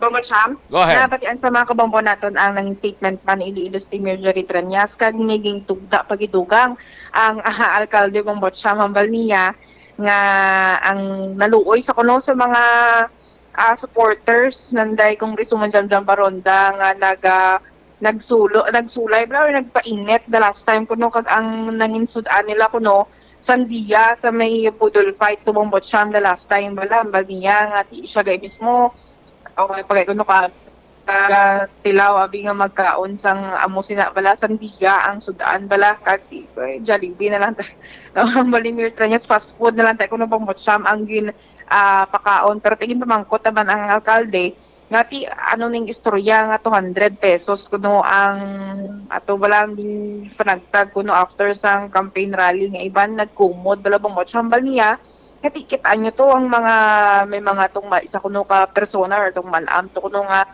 nagrebion gid yata to sang pagpahayag sa nga suporta bangod sa iya nga pagpatiman sa bahin sa Team Uswag kuno bang Botcham pag ti madamo gani kuno sa nag-attend especially kuno example BRD ang iya nga mga ihado nga may doktor niyara nga abogado tapos tagaan mo lang kuno 200 pesos hindi amo na ako ng punto ya nagkatutoy ako no mga tawo nga nagapati sa ilang kausa kag pag palangga abi nila sa bahin sang Team Uswag pumatian daw bang Botcham ang statement ring nga dugang Iloilo City Mayor Jerry Tranyas. Ginobra. Sa pihakya, atake ka palalaos. No, hindi na ko ikinsindigan ni kung ano ginahambal sang amiga ko kay paus na. Kaya ato niya daw, sadyal lang wala. Kita nyo, gasaot ng mga tao, nahalipay ang mga tao, kasubo sa mga buhay, subong, bigado ang tanan, mahal ang tanan, kinahanglan sa lalim mag-ahan para ang tao no nasadyahan man magkanto kag hindi mo pagpainitan kag pakanon sang kanon ang sudan sandiya ako ay pakatilaw glas na nga sudan sandiya ikaw katilaw ka na Angel but Joel ikaw nakakaon ka na kanon nga tainit dason imo sudan sandiya kaluluoy man, naluoy ako sa tao kagin sudo sa ila, ginatagan nila 300 pesos kagin pakaon sandiya sa tag-iti sa init, no? Tadi, ibakla na lang nila Jollibee, abot pila Jollibee ang pamahaw, kay ako ay pagkapamahaw mo, bakal ko subong Jollibee. Mayor, bakla sila mayor nga ang imo to kuno sir 200 naman to kuno bal nila sir ha? Kita nyo itong tigulang nga ba sa Facebook. Triniyas gid siya kuno die hard. Bisan mo ay 200, why ba siya kuno pangita 200, basta rin kadto lang siya. Adon mo ang akon abog doktor nga iado nga nagkadto to, atagad mo 200. Ang sala nila, abi nila bala tao lang to nga ordinaryo ng kanto. Ang doktor ko nga iado, hindi ko na pag inombrar ngalan niya, atuman to. Dalaya asawa niya, dalaya mga abyan niya. Ang akon abogado nga iado, atuman to. You know, everyone was there and just enjoyed. Pilagid bi mo mobilize. Tawo na to ya, madalipat sila nga tawo na to ya ang nagkadto nga nagpakita sang ila nga suporta. Ato ka man gani, ikaw, man. Bombot siyam na batian sa mga kabombo naton ang nangin sa Batman, City Mayor Jerry Tranyas. Alright. Mabalik ako sa pag-file ng complaint, no? Hasta nga makalabot kita sa kay Mayor. Una bes, why kuno sang pamulitika ni hambal ni Kagawad Plaridel Nava? Kay why man siya gadlagan, hindi man sila kontranay sa politika. Ang iya lang sini para nga mabalaan kuno kundi ginkuha ni Congresswoman Jambaronda ang iya sini nga kwarta sa pagbakal sining mga malahalon sini iyang gamit. Bumbo Angel, no? Ti ang isa sa mga palamangkutanon nga nagasulod ayon sa paminsaron sa mga pumuluyo sa syudad sa Iloilo, sa sano pa ni na tipon ni former Councilor Plaridel Nava kag pamangkot nga subong niya lang gin-filean sang complaint. Ining nga mga laragway bala gin tipon ini para sa tinutuyo nga amog man sina or gin-file ini to cause man sang problema sa kampanya sang kongresista kay ti papili man siya mo, di ba? Ti sa kasano pa ni kuno nung plastada si Andre Bumbo Angel? Sa sabat ni former Councilor Nava, doon nag-start niya sa kuno gather evidence kuno bagbot siyam since last month. Last month lang? Last month lang. Okay. So last month lang ni gali. Oo. Amo na nga bali pa magkota man sa kaina kung saan ogid man nag-start pala kay syempre tuod gid man na nga ma-question gid nga do timing gid especially sa pag-start sang campaign period for local candidates bala ining pag file sang kaso bala bang mo siya mao. Okay. Pero amo na lang taon taano sini pagid ang mga statement man sang kampo of course ni Congresswoman Jambaronda kay ti mga litrato kitaan sang kongresista Bongbot Siyam ang nakabutang sa mga ebidensya hindi lang hambal nga mga sample pictures kundi picture gid ni Kong Jam kag sa side sang mga picture nga ni o picture niya nga ginasuksok abi ang relo kulintas ang market value sang mga ginapangsuksok niya with the price man abi Bongbot Siyam pero with this walang taon ang mga statement man sa nga pihak ng kampo. Alright, ginahulat naman ang statement di from the camp bisang kongresista para nga mapatahagyaman ini ang mga aligasyon batok sa yan ni former Councilor Plaridel Nava. Now, kanto kita sa kay Mayor Jerry Tranyas ang iya sining hambal nga ang kampanya kuno sang piyak to pangguba ang ila kuno sadya-sadya lang ti mamangkot ako sa nag-cover siguro no anong natabo Boboy Angel.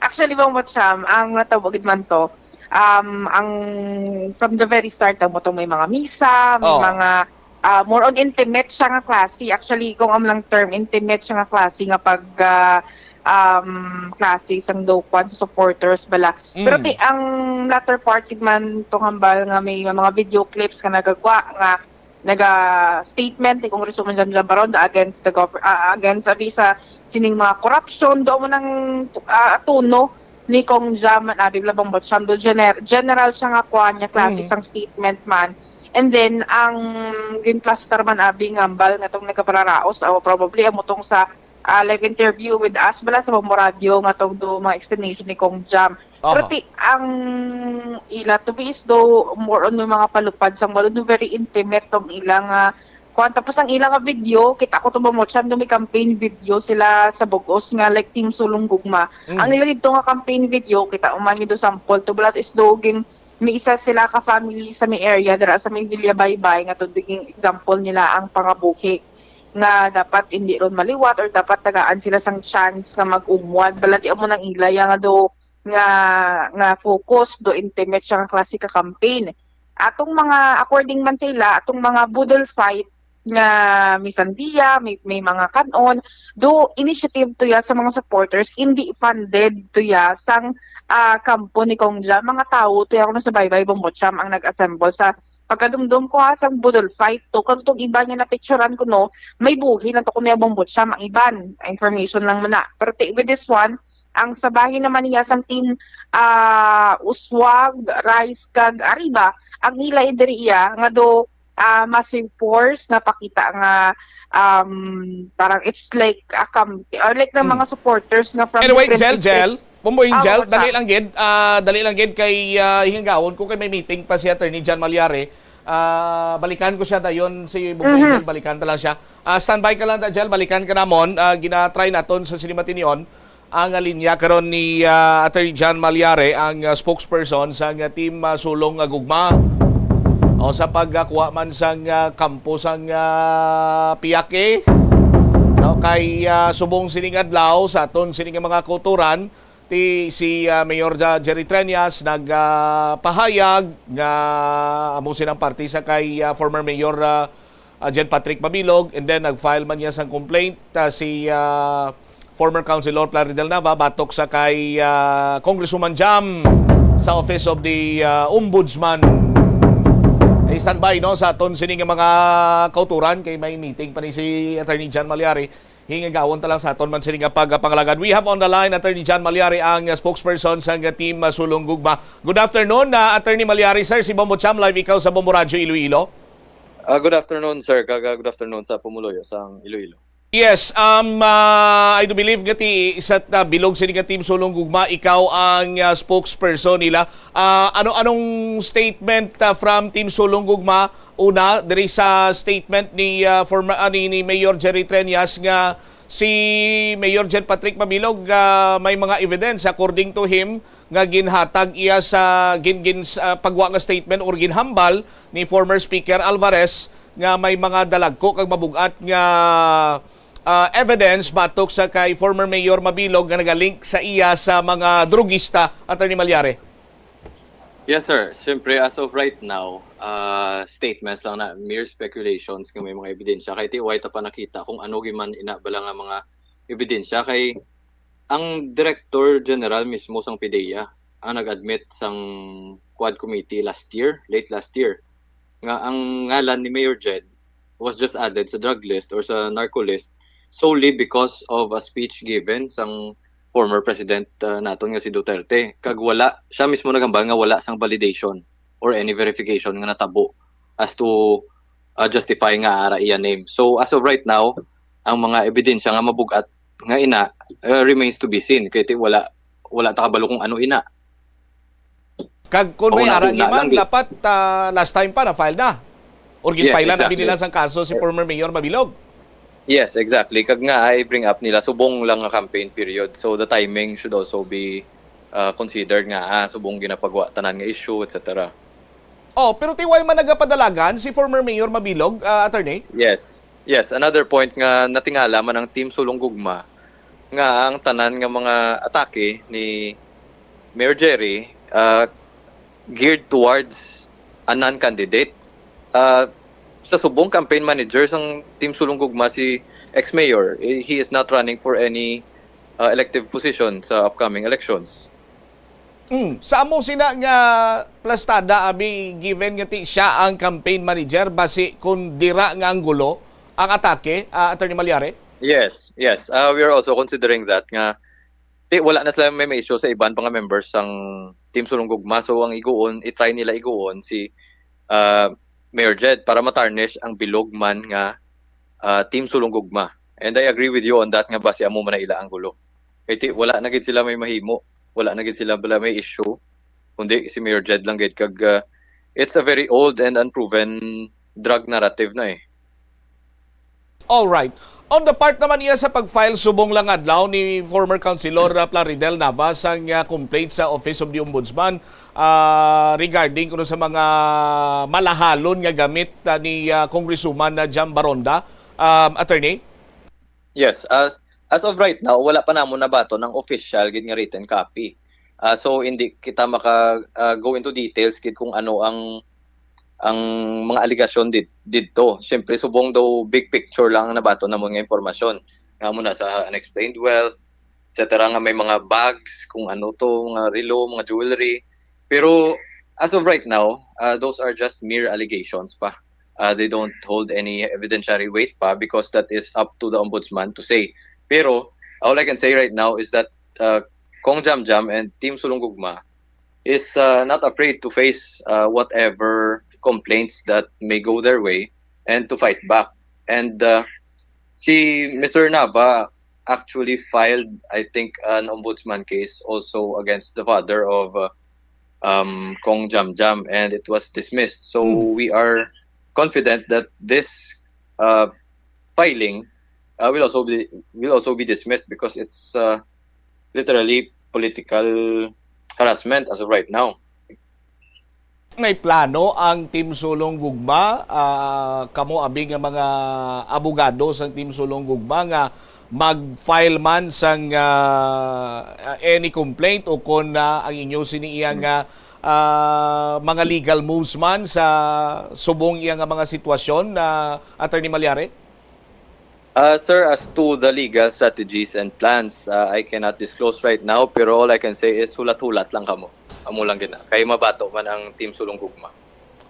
Lastly, sa tiyempo nga pag-file sang complaint sa kay Congresswoman Jam, kay hindi man niya why man nagapadlagan kuno si Councilor Nava mo, hindi man sila kontrahanay partido, ang iya lamang siniiya nga ginhimo is para nga ma-explain niya ining mga ma-explain ko ni Congresswoman Jam ang mga malahalo niya sining gamit, but ang timing doon natabugid after sa pagsugod sa local campaign.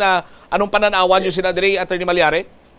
Yes, if according kay sa pagambal mo nga ging filean siya just because gusto nila nga ma-explain si Congressman Jam Jam, sigurado nga hindi na matuod. Kay kung mag-file ka kaso sa ombudsman, it carries with it administrative and criminal penalties. So hindi na iyatuod nga gusto lang ipa-explain. It may be a way nga ma-explain because sa pagsabat, sa pag-answer sa complaint, pero hindi lang na limited sa dira. Gusto nila ipa-penalize. Okay. Sige. Attorney Malyari, sir, thank you so much sa imo sining nga tiyempo. Saluat mayong hapon. Sir, thank you man. Mayong hapon sa tanan. Deri wavit si Attorney Malyari, ang spokesperson sa Team Sulong Gugma. Hambalya, silingkuti, may plano kamo nga mag-counter sa mga complaints, sabi sinya ti hulat lang kamo. Mula nang hambal ni Attorney Malyari sa aton sining mga kabumbo kag sa pananawan sang Team Sulong Gugma at do way na kuno sang iban pa iya nga mga issue bala, no? That is why nga do ginabalik-balik na lang nila, may kantana naman di sa connection ni former Mayor Mabilog sa mga durugista diri sa syudad sang Iloilo nga no less than sini ang Director General sang PDEA ang pagwa sang statement during the Quadcom, no, nga nalista lang yung pangalan ni former Mayor Mabilog sang gin-announce na ni former President Rodrigo Duterte ang pangalan sang anay alkalde. Tiyan mo na iya ang sabahin sang kampo sang Team Sulong Gugma.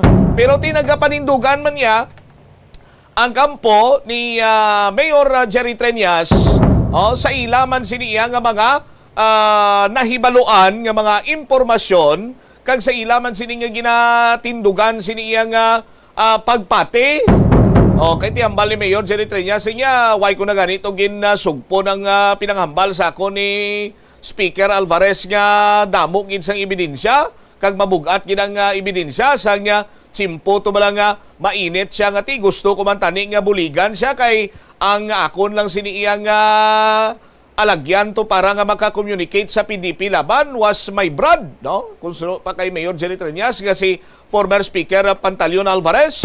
Sila niya si Noel Chanuba, magkutan nyo bla kay close gina silang duwa. Sa aton sini nga mga kabumbo, amo nang sitwasyon diri karon naga-init ang pamulitika. Pamulitika hindi para sa 2025 Kay sa 2025 sa aton sini nga mga kabumbo, no? Dumduman nyo man tuguro nga may hinusayay nga natabo para hindi lang magbungwanay. No? Ang nagakatabo niya subong sa aton sini nga mga kabumbo in preparation for 2028 elections. Amo na yang klaro sina diri nga laragway nga makita tana abanse sa aton sini nga mga kabumbo. Balikan ko blas Bumbo Angel Tan na engineer, nagabalik siya.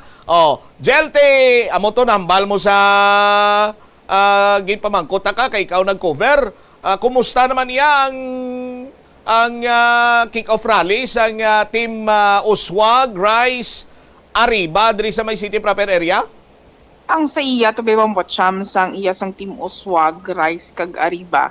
Do kwanto saya ng kind of hindi siya intimate to more on massive sa klase ka mga kumbaga doon may ara na nga daan nga pressure like mapatsyagan mga daan nga madamo sa tao since nga early pa lang nga daan patsyagan na ang kadamuon sa mga persona nga makadto based of abi sa mga invitations or like mga kumbaga na relay ang information sang mayo ang kikong jam tabi bombo cham wala sila nang nugid on the public nga may ara sila sang kick-off rally man yung buhaton ang iya to ando kumbaga ang inabalaan lang gid nga pagkaaga may event sila sang may mga nabalaan na nga like start na gid sang local campaign period ila to very intimate lang ang sa team Uswag ahead of time nakapang-inform sila the reason why nga damo sang tawo ang nagkadto and then more on like may mga entertainment purposes to siya nga do ang mga hambal ni Mayor ang ila panindugan niya nga subo na ganing kabuhi tapos dugangan no pagidblati ang mga rally gani kuno ang intention nila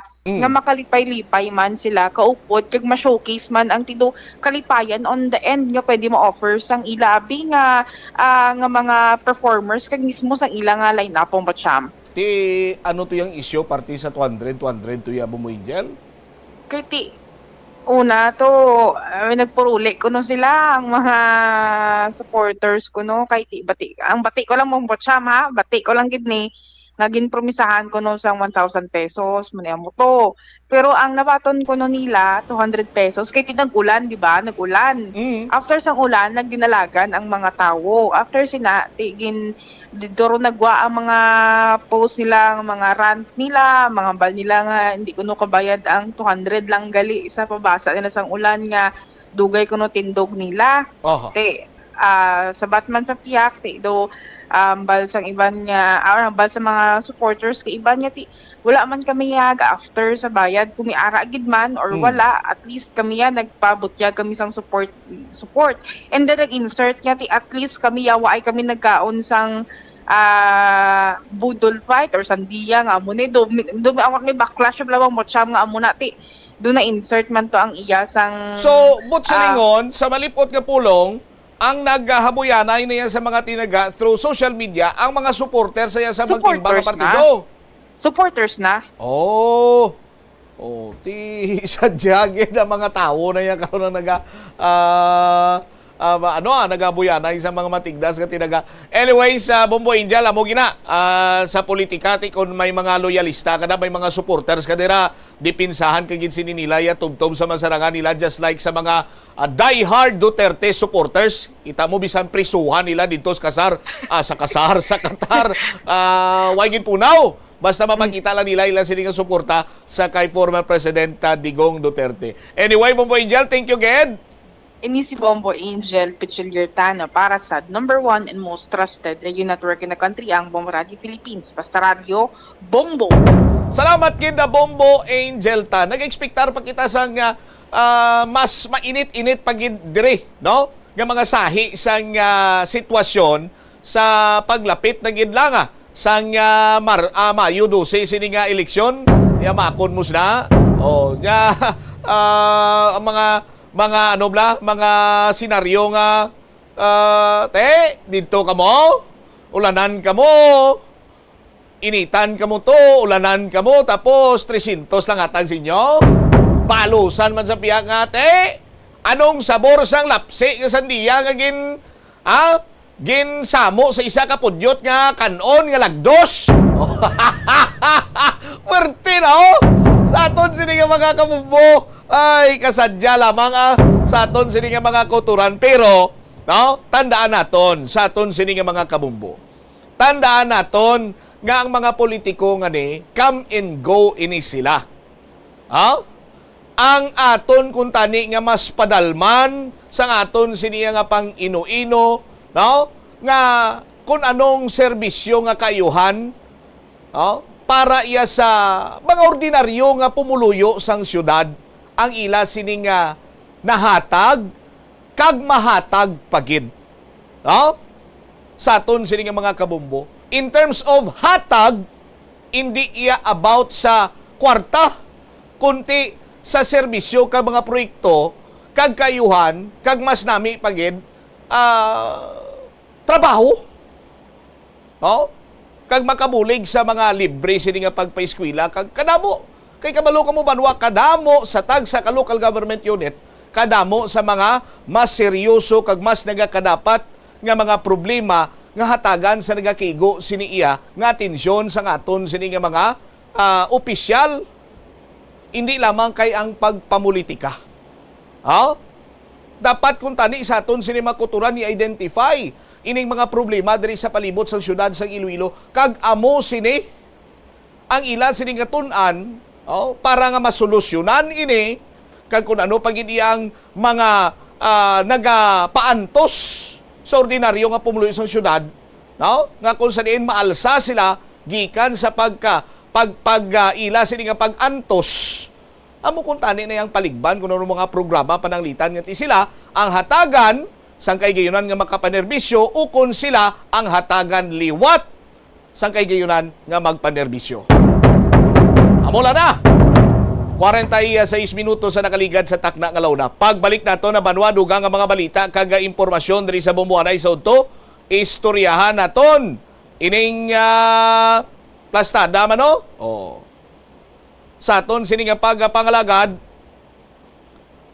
diri man sa bumbuanay sa udto, mga illegal posters kuno naggulutok na to, nagasampaw-sampaw na to sa talatapan sang task force sa Asisio. Kag kumusta na ihanang kaso ni alias Christopher nga nakuhaan sang lapit 1 milyon ka pesos nga baror sang illegal nga droga dito iya sa may Kalapan port sa may Mindoro. Balikan tayo ni matapos sa bilaka importante nga mga panumdumon. The Farmers Bazaar, your traditional public market with the touch of Plazuela Dos, ang isa ka lugar nga gintukod sa tion kag sa kasagsagan sa COVID-19 pandemic nga may tinutuyo nga maghatag sa imo sang safe marketing experience. Subong nga ang COVID-19 hindi na gid man dako nga pamahog kag nagapakadto na kita sa next normal. Rest assured nga ang Farmers Bazaar will further evolve agud nga magpadayon sa paghatag sa inyo sing satisfying marketing experience. The Farmers Bazaar sa lower level, tara na pahamtang ang fish, poultry kag meat section para naman sa inyo mga kinahanglanon nga prutas,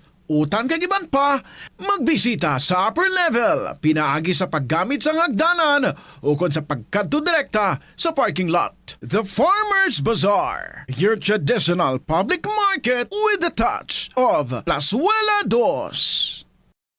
Plazuela de Iloilo, Billboard of Activities for March 30 to April 5, 2025.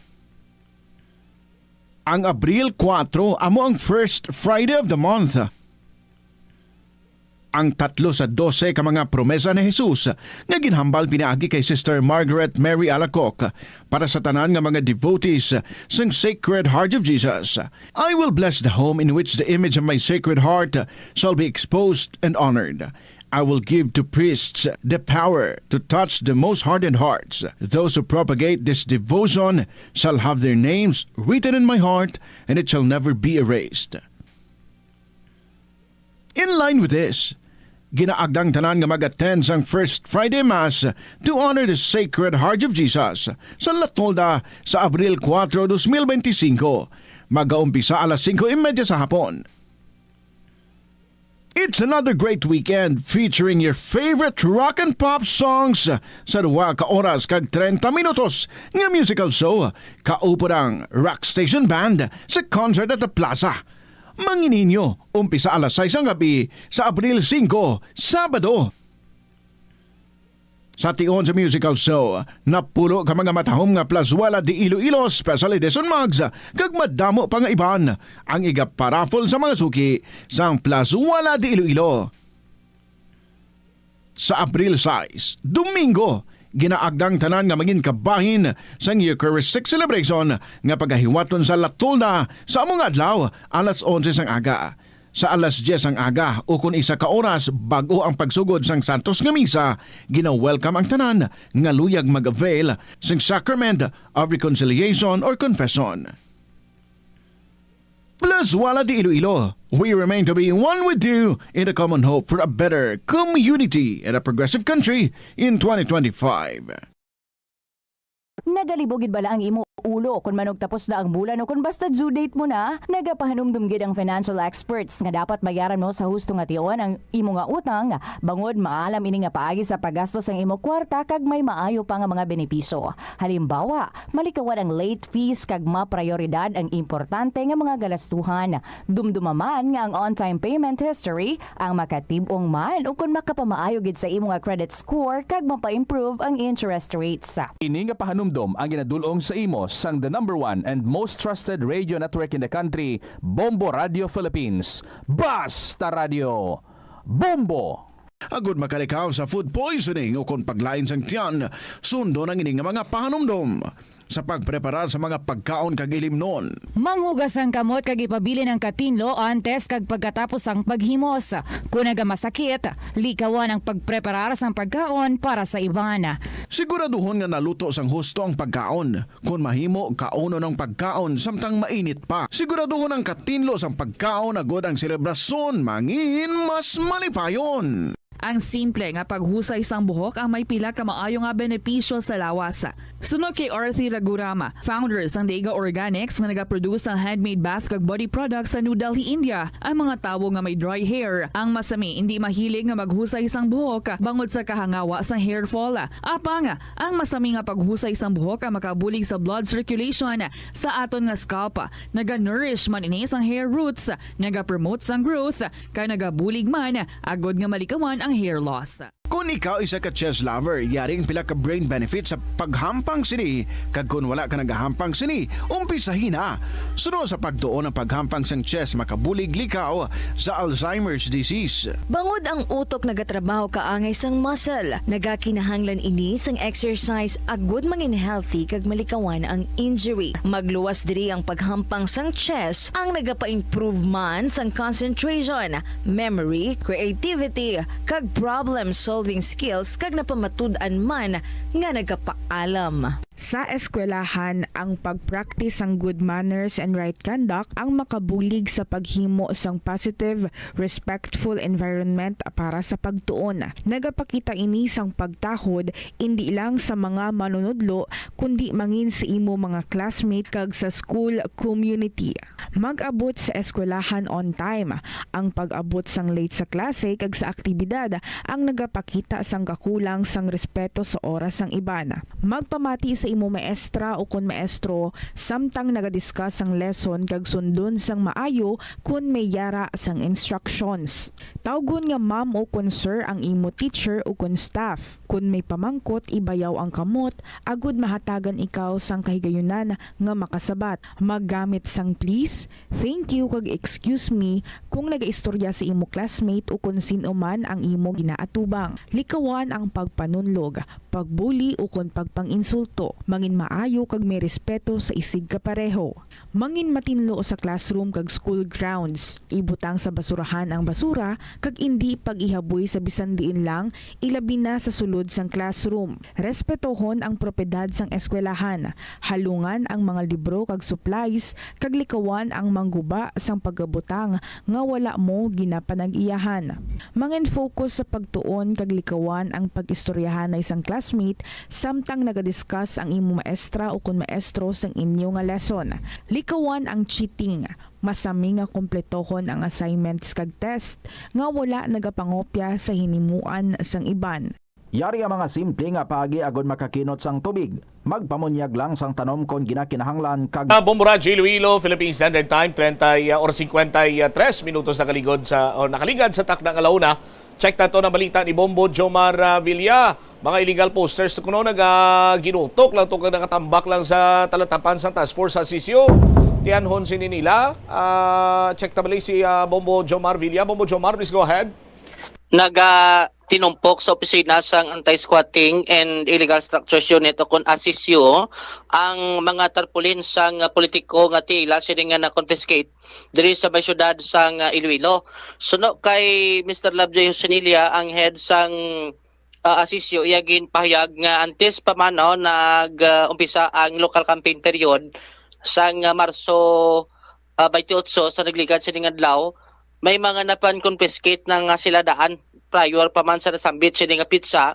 Ako sa diti kalabanan sini ang ining mga kandidato nga nagapadalagan sa nasyonal sini nga bahin. Bambutsam sa aton sini nga mga kabombo. So after naman sang pag-start mismo sang local campaign period, may mga na-confiscate pagid sila dugang. Kung sa diinti ang na-confiscate sini kalabanan, diri naman karon sa akton sini nga lokal sini nga candidate diri sa may syudad sang Iloilo. So na-confiscate bangod nga tiyang iban way nabutang sa common poster area, no, nga gin-designate karon sang commission election. Ako sa diti dira lang dapat makapamutang sang mga tarpaulin ang politiko magluwas abi sa mga private sini nga mga lupa nati way niya sang jurisdiction pa ang syudad kung ipa-confiscate ini pambutsam kati ara niya sa pribado. Magluwas ni sa mga way nabutang sa mga common poster area ang iban sini na pangpaskil, na pangtapik, na pangalambre sa poste sang kuryente. Na kung sa dinti amo ni kalabanan ang napang-confiscate kid no kag napangakuha sa team sa Anti-Squatting and Illegal Structures unit sa aton sini nga mga kabobo. Suno kay Mr. Sonilia, pabutsam tingin pamangkot naton anong matabo sini may coordination abi sa ila kag sa politiko nga may mga violations sini no nga napagtapik sa mga illegal sini nga mga area ining mga poster. Suno sa natungdan ang gakatabo gali sini may best man ko do nga ti way kabalo ang politiko kay ti ang kalabanan sini nga naga pamutang ang mga lideres, ang iban sini mga supporters kasubong nga ti nagaayo kuno sila nga ti sila ang matapik na lang sang tarpaulin ti ginabilid man sa politiko pero ti without knowing ang ila sini ginabutangan ang illegal kag way sa pagsulundan sa commission election nga dapat ara lang sa mga common poster area. Bumutsam ti amo na kuno nga kisaan di man mabasol ang mga politiko gid kay ting iban sini ginatugyan sa ila sini nga mga supporters kag mga supporters amo nang naga pamaskil bisan di na sini nga area adiri sa may bahin sang syudad sang Iloilo kay pagkabalo ni Mr. Sonilia nga ti mga politiko may ideya na sila no kundi ang bawal kag hindi bawal nga pamtangan sa sining mga tarpaulin bumbutsam sa pamangkot dugang na nga ti kon casino, kalabanan sini nga mga tarpaulin ang napang-confiscate. Ang record, suno diri kay Mr. Sunilya, gina-check pa nila, babutsaan, pero ang grupo, kuno nga nagapagunado, damo, gid kuno violation, amo ang Team Uswag. No, sa aton sa di ka ba nga kabombo, may araman sa piyak sa di nga grupo na pang-confiscate sila, suno sa natungdan, nangin transparent sila, no, kung administrasyon man na, kung hindi administrasyon, tang ilalang man niya sini nga bahin, amo ang mag-confiscate sini nga mga bawal kay ti amo nang nabutang sa ordinansa kag sa aton sini galaye bumutsamp. Ari lang kabahin sang pahayag ni Mr. Lovejoy Sonilla. Nag-start na kami, nagligat pa nga daan, sige-sige pa mo na mo, nagpagalin sa iyasang nasyonal. Dayon, sige-sige, asa sa 28 pagid ni. Ano sa 28 ka nagsugod kita. Nakapangkakas naman kami. So bali ang 28 ni March, damon sang local campaign period. O, local campaign period. So before sa local campaign, damo na kumo dada pangkakas? Damo na kami na pangkakas. Ano? Kaya damo man sila pinutang, wala pa campaign period, may putang na sila sa karsada eh. Mga way na butang sa designated area. Pero galing sa private way na kami kakuha. Ang sa government property lang. Labi na gid sa may pangwa mga kami nga sa gym. Kag sa barangay hall sa Sagwa. Din kalabanan kap mga nagabayulate siya ni, din nila napapaskil. Ang kalabanan gid niya sa poste, sa electrical post to. Amo dang damo na mo na ko. Kay kalabanan lang poste, hindi na sandig nila mo no. Bisan may bukod na sandig nila. Pero ano kumudlay nga ginakapas ko na, ano ginarambre nila na? Alambre, may lansang. Amo na ari may iban pag ko kita to taas. Hindi na kinanglan danan din namon. Ano kalabanan, national or local candidate? Laban din lokal. Local. Local din namon. Okay. So after na sang local campaign period 28 pitsa 28 no, damo pagi ka mo na confiscate. Sang sinisang 28, ang iba na mo na dangagin tanaw mo kina, may ara kami na bilhin niya before para sang 28 na mo na ko. So doon nagsimpo ang iban? Oo, nagsimpo na. So bali anong kalabanan, lokal na naka? Laban lokal. Kaya ang sa national laban lang party list eh. Amo lang ng damo party list. So bali ano ang violation amo man sa poste kag sa kahoy man? Mas laka gawang sa kahoy nakita na laban gid sa electrical post gid namo. Amo na sige-sige so subong pag operational naman agan. Iban So bali ano ni custodian na ni kap anong matabo ni sa mga posters ni? Tingbo na muna sa karga sa truck kaya buhay naman sa klaunan. Hindi ba na mo niya kadakwa na mo na buhay na mo do magasto man sa krudo. Natingog na mo da kag amo pagaboy. Overall kap may estimate mo lang kung pila tanan ang na confiscate nyo na halin gid sa operation nyo? Ang primero ganda din ito sa operation niya. Pero tinagdamo, hindi naman na maisip. So, may ari lang kami, may naisip namon alin lang yan sa 28, may ara kami na record niya nga bago. Galing kay ato pa sila sa flag ceremony, may pwede kabot ang staff. So, but silingon na record nyo kung pila ang yakay amoni? Kada adlaw may ara kami record yung pila na ko. So, bali mabalaan gid kung sino ang first honor? May ara. Mas sila first honor. Pero sa kap? Ano kalabanan nga partido sini sa Uspag o sa ano? Ati ko na po mga balsara sa Uspag ang damo. Damo ano no? Kaya damo din man nila tarpaulin. Kita namon. Kaya anong plano sini kap do may may coordination kamo sa mga politiko or ano ni paano nga ma? Oo. Kung nabalot na parte sa politiko bala nila ni pero galing ang mga nagatalakot nga tawo nila ya amo ang wala ya kabalo. Kaya promiyara man yan ang politiko yan ang balaan nila ang ilang tao kabalor man. Pero galing. Nabatian si Mr. Lovejoy Josenilia Abumbutsamp subong do. Ti pabalon liwat sa mga politiko, pabalaan nyo liwat, painsindihan nyo, tipunan nyo sini nga mga supporters kag tudluan sa eksakto nga paagi sa nga pagbutang sa mga campaign materials para nga way natara sunanay sa sunod nga blamote ang iban nga mga supporters way man kabalo. Sus Maria kagusip daan na nga istorya Bumujumar, no? Kung sa entertainment pa BHS na hindi na naiya siling yang subong pwede ka nakalantaw online sa mga bag-o kag latest nga mga pelikula. Ang rason nga ang mga supporters way kabalo nga kundiin ang common poster area ti tsimpo pa na sang VHS o kon Betamax mo Jomar. Amo gani ting do angay sa province bla do may program na sila nga ang mga materials ng gamiton do pwede to yung mahimo nga ma-recycle pasulihi after sa eleksyon. Babucham na iwan kon may ban sila tikon after nga mapangkakas na sa katon sila karon nga katapos ang anti-squatting and illegal structures unit Babucham. All right. It is si Bombo Jomar Consumo Villa para sa number 1 most trusted radio network in the country, Bombo Radio Philippines. Basta Radio, Bombo! Salamat gid Bombo Jomar Villa. Antes kita magtakop. Oy, good news sa aton sila mga kabombo kaya ang Mr. DIY nga nahamtang sa first level sa Plazuela 3 now, sa aton sila mga kabombo ang dralam lang sa kilid sang Santa Monica Parish bala. No, nag-soft opening sila sang kagapon sining adlaw. No, tigani magdalikat na bisitahin nyo ang Mr. DIY kung nagkakinahanglanon kamo nagapangita kamo sa mga hardwares, household goods, electrical supplies, mga car accessories, office supplies kag iban pa ti dira sa Mr. DIY araw always low or always at low prices. No, ang store hours nila las 8 sa aga tungtong las 7 sa gabi. Adlaw-adlaw na ha sa aton sini mga kabumbo. Hindi gid pagkalipatan ibutang sa inyo sining kalendaryo nga tandaan nyo gid nga i-remind nyo nga may kinahanglanon ko sa kusina.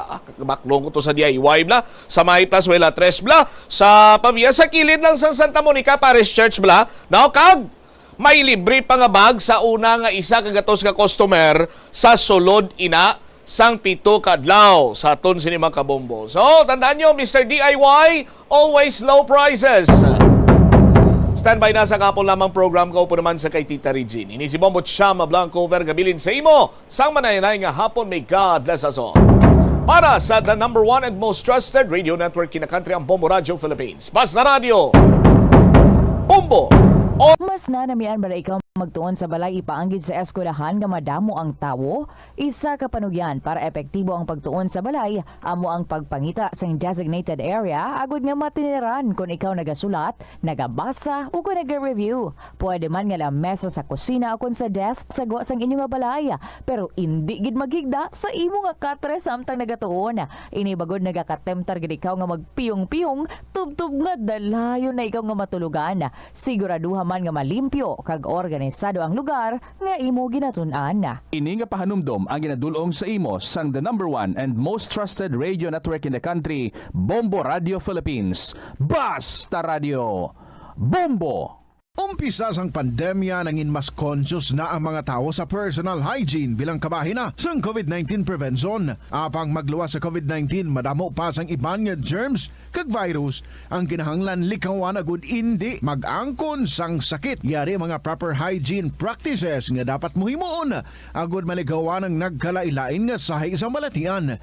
Insakto nga paghugas sang kamot, pagpaligo adlaw-adlaw, pagpabilin sang good oral hygiene, pagsunod sa cough and colds etiquette. Help is available. Pinaagi sa pag-istorya, paghatag sang suporta, kag direkta nga bulig sa nagakinahanglan, mahimo mo gid nga mapunggan ang suicide kag makasalbar sang kabuhi. Santo sa World Health Organization, ang suicide ang 4th leading cause of death sa mga kabataan nga edad 15 to 19 anyos. Kung ikaw o kung may kilala nga nagasuprer sa depresyon, mahimo nga mag-contact sa National Center for Mental Health Crisis Hotline sa numero 0966-351-4512. Kung kaisa, bangod sa imo nga kaakig, stress kag disappointment sa kabuhi, nagadesisyon kamo nga wala ninyo ginapalibugan kag ginapadalman. Gani likawi nga maghimo sang desisyon kung ikaw ang akig. Hatagi sang oras ang imo nga kaugalingon, bangod ang imo nga first idea ang hindi mo man kung kaisa makabig nga best idea. Makabulig man nga magpangayo sang perspektibo sa ibang nga tawo, ilabi na kung siya ang nagapangatubang man sang kaangay nga sitwasyon sa ilang nga kabuhi.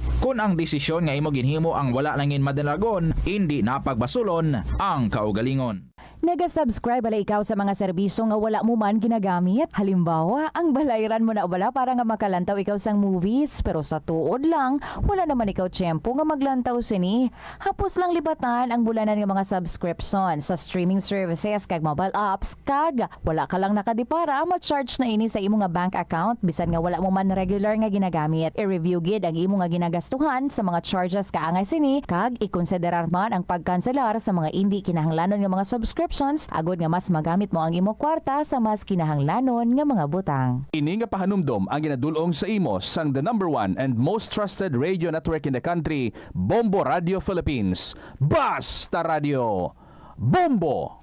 Iyari ang mga household level fire safety measures nga dapat tandaan agud makalikaw sa sunog sa balay. Hindi magbutang o kung magtipon sang flammable substance o kung chemical nga makatugas ang sunog sa kusina o kung sa sulod sang balay.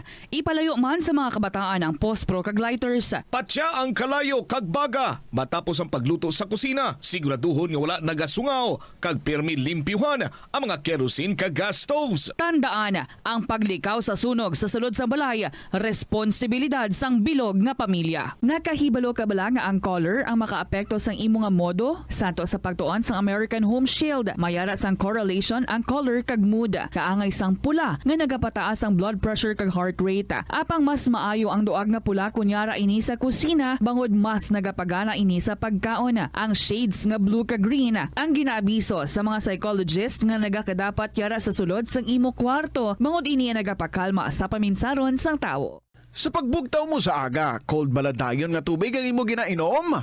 Ay, dali lang, wait a minute, para sa ininit. Suno kay Dr. Deborah Weatherspoon, isa ka advanced practice nurse, mas maayo nga mag-inom sang alabaab nga tubig sa aga. Paathag ni Weatherspoon, iniya nagabulig sa lawas nga magpagwa sang toxins kag naga-improve sang imo blood circulation. Sa mga babayi, ang pag-inom sang alabaab nga tubig ay nagabulig man kung ikaw nagasuprer sang period cramps. Ang tambo o kung bamboo shoots magaranon sa dietary fiber, low in calories kag power-packed sa essential nutrients. Suno sa pagtuon sang comprehensive reviews in food science and food safety, ang phytosterols kag phytonutrients sa tambo ang ideal sa pagtunaw sang harmful LDL cholesterol sa lawas. Ang antioxidants sa tambo ang essential man sa pagpabaskog sa sulod kag sagwa sang lawas. Suno naman sa pagpanalawsaw sang Journal of Ethnopharmacology, ang bamboo shoots mayara sang anti-inflammatory kag analgesic o kung pain-killing properties. Magtipid sa paggamit sang kuryente, pinaagi sa mga masunod. Maggamit sa mga energy-efficient nga bumbilya, kaangay sang compact fluorescent bulbs o kun LED lights, imbis nga incandescent bulbs. Patsyo ng mga suga nga wala ginagamit. Tingbon ang mga bayo sa pagpamlansya. Himuon ang pagpamlansya isa lamang kabes sa isa ka semana. Buksan ang inyo bintana agud makasunod ang preska nga hangin kag silak sang adlaw sa sulod sang balay agud malimitahan ang paggamit sang electric fan kag suga. Mga kabombo nga motorista, yari ang mga pamaagi agud makatipid ka sa gatong. Ipasiguro nga yara permi sa maayong nga kondisyon ang imo salakyan. Check yara ang imo nga goma kag siguraduha nga yara sa husto nga tire pressure. Likawan nga naka-idle ang makina sang imo salakyan bangod nagakonsumo ini sang gatong. Buksi ang bintana sang imo salakyan kag magamit lamang sang aircon kung kinahanglan. Kag pagkamaayuha nga mag-commute na lang o kung maglakat-lakat kung malapit man lang ang imo kadtuan. Likawan ang aggressive driving kag padalaga na ang imo salakyan sa husto lamang nga katasigon. Hindi lamang sa jeans o kung tugas ng katigulangon ang rason sang hair loss o kung pagkaunot sang buhok. Natukiban sang health expert sa South Korea nga ang hair loss ang tuga sang environmental factors. Sa bugos nga kalibutan, nagalabot sa 4.2 million ang nagakapatay bangod sa outdoor air pollution suno sa World Health Organization. Mas sobra 90% sang populasyon sa kalibutan ang nagaistar sa populated areas sa diin ang heart attacks, aggravated asthma, irregular heartbeat kag poorer lung function ang pila lamang sa epekto sang air pollution. Hindi pagbakanabua ang piso-piso mo nga natipon. Bisan madugay magdamo, iniamo ang mahimo nga emergency fund sa tion nga tuman mo na kakinahanglanon ang kwarta. Abi mo, amo man ini ang makabulig sa imo nga hindi na pag-ibutang ang imo kaugalingon sa risgo, kaangay sang pagpangutang nga may dako nga interest o kun pagpamroblema bangod hindi on time ang bayad sa imo nga bills. Ang imo man nga savings ang makapaligon sa imo nga saving security sa tion nga abi halimbawa madulhaan ikaw sang obra. Ini nga pahanumdom ang ginadulong sa imo sang the number 1 and most trusted radio network in the country, Bombo Radio Philippines. Basta Radio Bombo! Ano bala ang dapat tandaan sa tion nga magbiyahe agod mangin hassle-free ang bakasyon? Yari ang pila ka mga tips. Una, i-check ang health kag travel alert sa napili nga mga lugar. Ikaduwa, magpili isang safe nga accommodation. Mag-research ka magbasa sa mga reviews sa napili nga lugar antes mag-book. Ikatatlo, siguraduhon nga may nagagana nga mobile phone. Ang tanan nga mga upod agod mangin mahapos ang komunikasyon sa tion nga madula o kung kinahanglan nga magbulagay sa dalan. Be prepared in case of emergencies. Siguraduhon nga may backup nga emergency plan nga may medical reimbursement sa tion nga may maospital bangod sa aksidente. Ini nga pahanumdom ang ginadulong sa imo sang the number 1 and most trusted radio network in the country, Bombo Radio Philippines. Basta Radio Bombo! Kung nagakaon, ginapraktis mo man ayhan ang good manners and right conduct. Ini amo ang paghimo sang good etiquette kag mangin matinahuron sa mga tawo nga kaupod sa pagkaon. Pila sa mga kinahanglan himuon kada tion sa pagkaon amo ang masunod.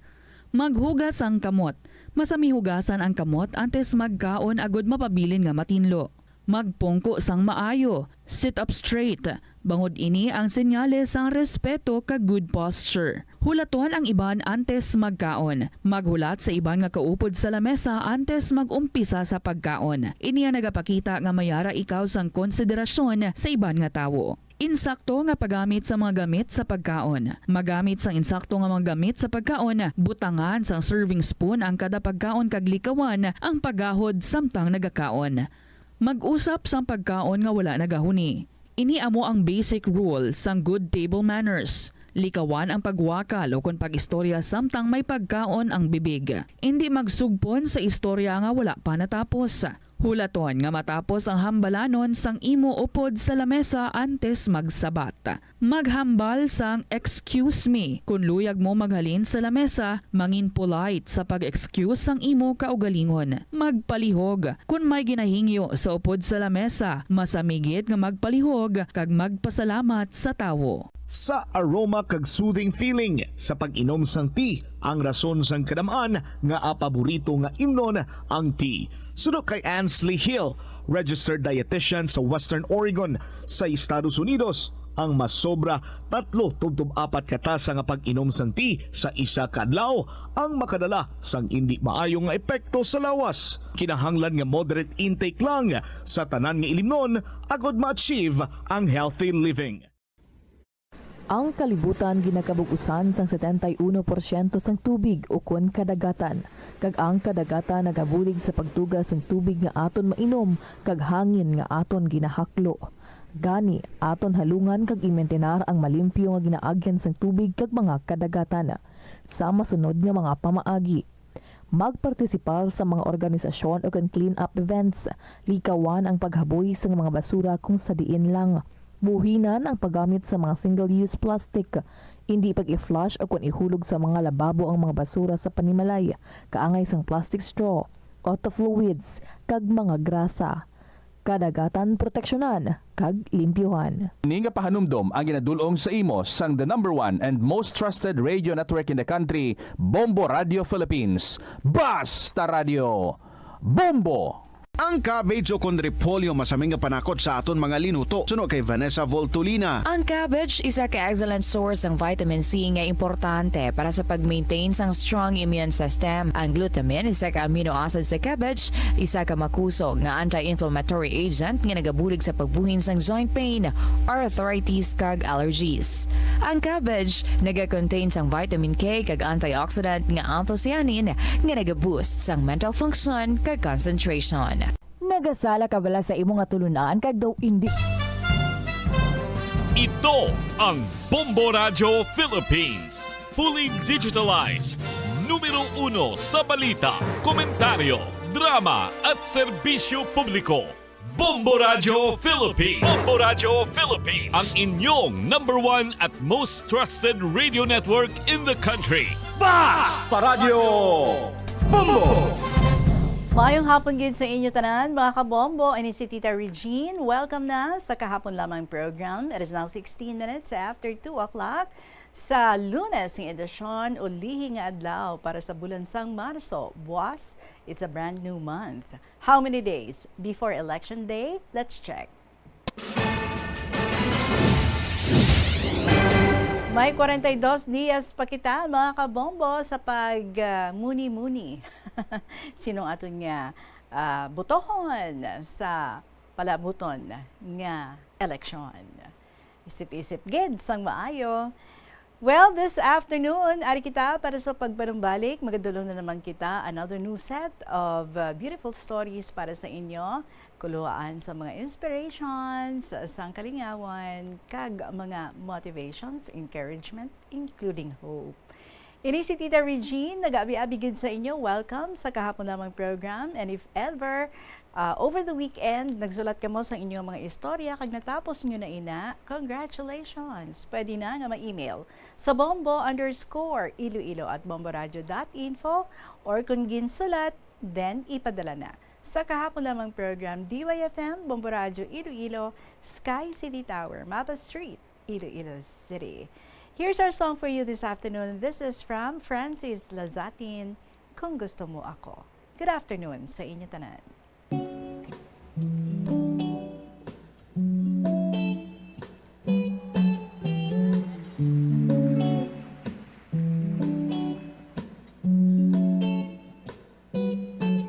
Akala mo ba mapapaibig mo ako sa mga dala mong rosas? Mamahaling tsokolate ang pilit mong diskarte, magmukha ka lang galante. Kasama mo pa ang iyong barkada, patsintonado ang nanghaharana. Mga linya mong pangserye, wala naman sa sine, wag itadaan sa swerte. Kung gusto mo akong ligawan, wag mong daanin sa paspasan. Kung gusto mo kong makasama, higit pa sa kilig ang dapat mong mapadama. Puso ko, mabibitas mo lamang, iyong mapapawasan ang iyong pagmamayabang. Nais ko ay masipag, sana'y maruga, yaman mo naman ay di ko kailangan. Sana'y huwag kang paghihinaan, kung tunay nga at tapat ang iyong nararamdaman. Di kailangan perpekto ang iyong mga galaw, kailangan lang naman may paninindigan.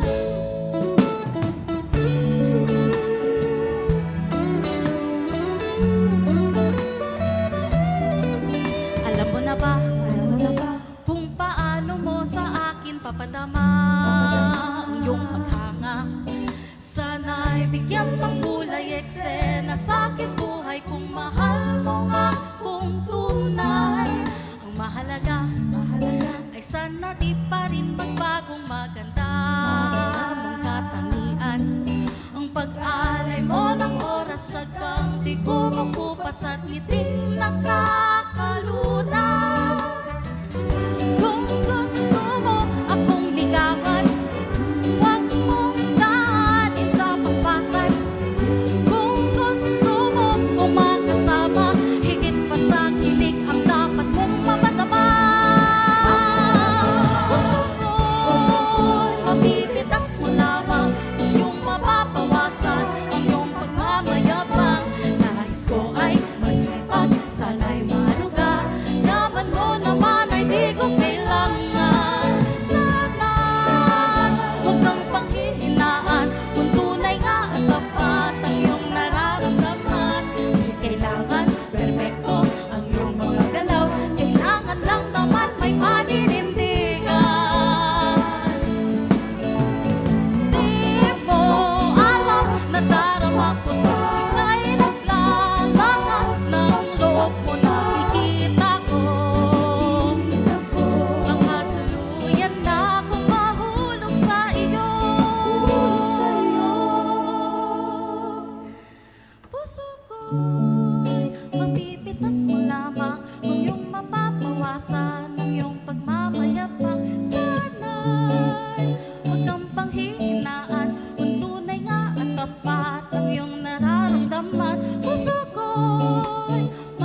tapat ang iyong nararamdaman.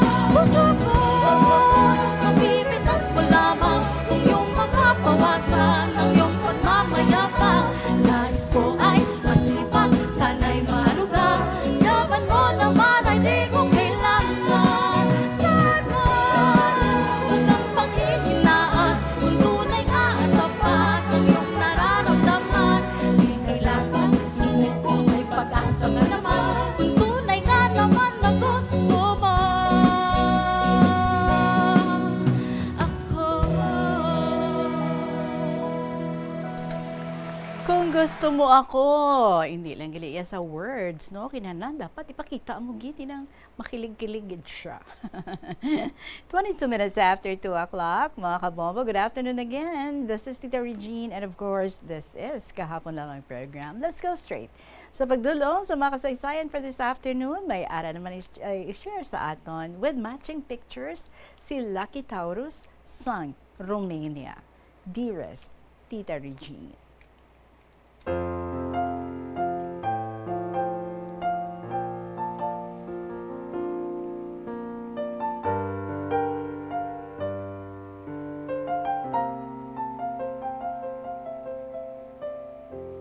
Mayong hapon, Tita Reg, kaysa tanan nga tagpalamati sa Bombo Radyo. Gayuhom ako magpamati sa program mo, Tita. Kapin pa, maghambal ikaw balanga. Mga OFWs tada, ano na ang update? Hehehe. So, Ari, makalit ko sulat, bisan lipot lang, Tita. Spring na diri, Tita Regine.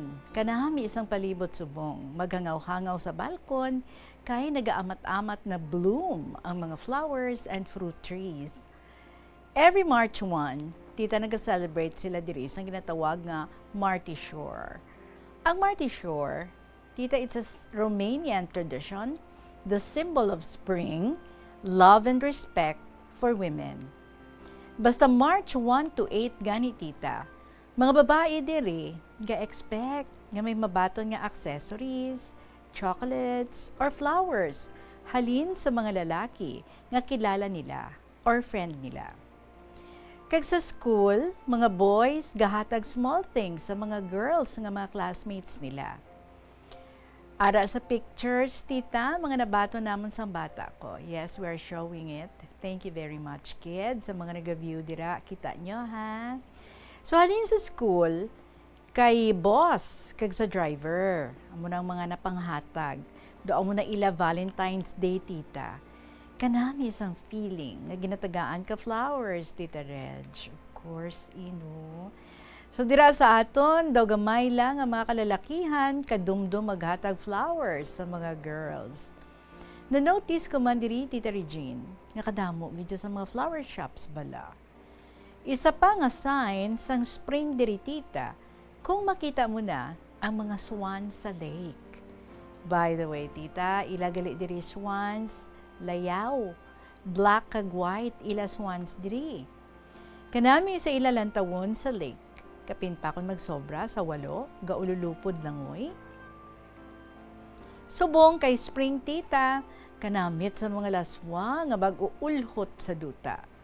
May ara ako 4 ka favorite nga spring veggies diri, Tita. Una, ang orzichi. Dokulitis sa aton. Or orzich. Okay. Hindi kita taga-Romania, no? Orzich. Pero makatul sa kamot magpangkuha. Ginahimo man nila ini nga tea or cha. Ang pagluto, dougbos balas ang balinghoy, pero ginalapuhan anay. Kag tapos, slice gagmay. Tapos, gisahon sa garlic, kag onion. Tapos, pabukalan. Upodamo nga spring onions, hasta maghumok. Next is lobada. Ginalaswa nga may paris ini nga spinach, Tita. Kag ang akong paborito nga liorda, Tita. The wild garlic ini, kag nagisa lang sa olive oil, kag butangan asin. Wakasimple lang, no? Ang mga recipes, pero do kanamit na pamatian. Kanamit gid, Tita. Daw halos tanan nila nga mga dishes diri, Tita, natunan ko naman nga lutuon. Hambal sa mga bossing ko, do Romanian chef na ko kuno, ha ha ha. Pero ginapatilaw ko man sila, lutong Pinoy, parehas ang adobo, alugbati nga may baboy, kalabasa, kag monggo, curry nga pagi, hipon curry, chicken curry, kag puchero nga may pechay pero without saging. Hehe. First time nila nga paluto sang pagi, tita. Hambal ni boss, pinakanamit gid ko na nga fish ang pagi. Ha ha ha. So halin sa natilawan niya, tita, modo ka-apat nagpaluto for 1 month. Hasta na lang anay diri, Tita Regia. Thank you for reading my letter. More power to your program and God bless you always. Respectfully yours, Lucky Taurus, Sang Romania. Maybe we can still show more of the pictures para maubos natin siya pakita. Kay kadamo sa mga pictures nga iya diri ara ng mga herbs, ang mga ginapang laswan niya kuno. Nga do ka simple. Do ka simple malang tuod kung lutuon, pero I'm pretty sure manamit gid ang sabor. Okay. Amo ni siya ang daw liorda. Okay. Daw kulitis kimang litsura niya, no? Aray galing liorda. Ano to yung isa gani? Hindi ko makita eh.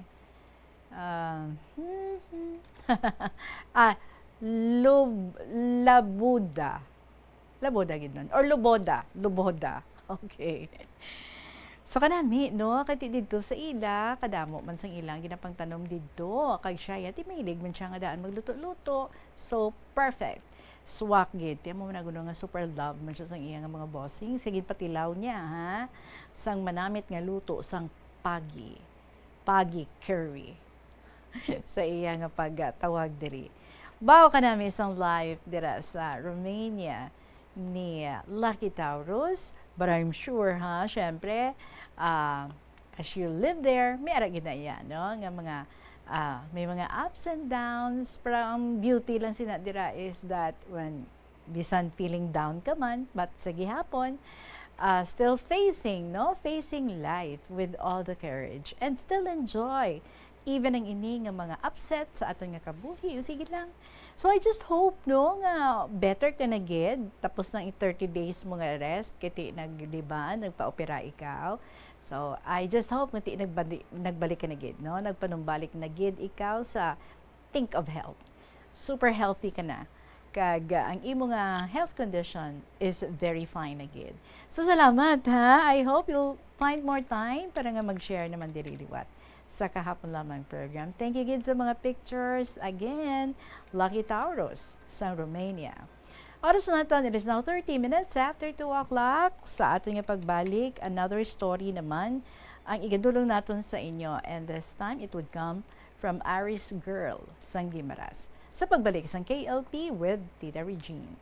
The Farmers Bazaar, your traditional public market with the touch of Plazuela Dos, ang isa ka lugar nga gintukod sa tion kag sa kasagsagan sa COVID-19 pandemic nga may tinutuyo nga maghatag sa imo sang safe marketing experience. Subong nga ang COVID-19 hindi na gid man dako nga pamahog kag nagapakadto na kita sa next normal. Rest assured nga ang Farmers Bazaar will further evolve agud nga magpadayon sa paghatag sa inyo sing satisfying marketing experience. The Farmers Bazaar. Sa lower level, tara na pahamtang ang fish, poultry, kag meat section para naman sa inyo mga kinahanglanon nga prutas, utan kag iban pa, magbisita sa upper level, pinaagi sa paggamit sa hagdanan o kon sa pagkadto direkta sa parking lot. The Farmers Bazaar, your traditional public market with a touch of Plazuela Dos. Plazuela de Iloilo, Billboard of Activities for March 30 to April 5, 2025. Ang Abril 4 amo ang first Friday of the month. Ang 3 sa 12 ka mga promesa ni Jesus nga ginhambal pinaagi kay Sister Margaret Mary Alacoc para sa tanan nga mga devotees sang Sacred Heart of Jesus. I will bless the home in which the image of my Sacred Heart shall be exposed and honored. I will give to priests the power to touch the most hardened hearts. Those who propagate this devotion shall have their names written in my heart, and it shall never be erased. In line with this, ginaagdang tanan nga mag-attend sang First Friday Mass to honor the Sacred Heart of Jesus sa Latolda sa Abril 4, 2025. Mag-aumpisa alas 5:30 sa hapon. It's another great weekend featuring your favorite rock and pop songs sa 2 ka oras kag 30 minutos nga musical show kaupod ang Rock Station Band sa Concert at the Plaza. Mangininyo, umpisa alas 6 ang gabi sa Abril 5, Sabado. Sa tion sa musical show, napulo ka mga matahom nga Plazuela de Iloilo Special Edition Mugs kag madamo pa nga iban ang iga-paraffle sa mga suki sang Plazuela de Iloilo.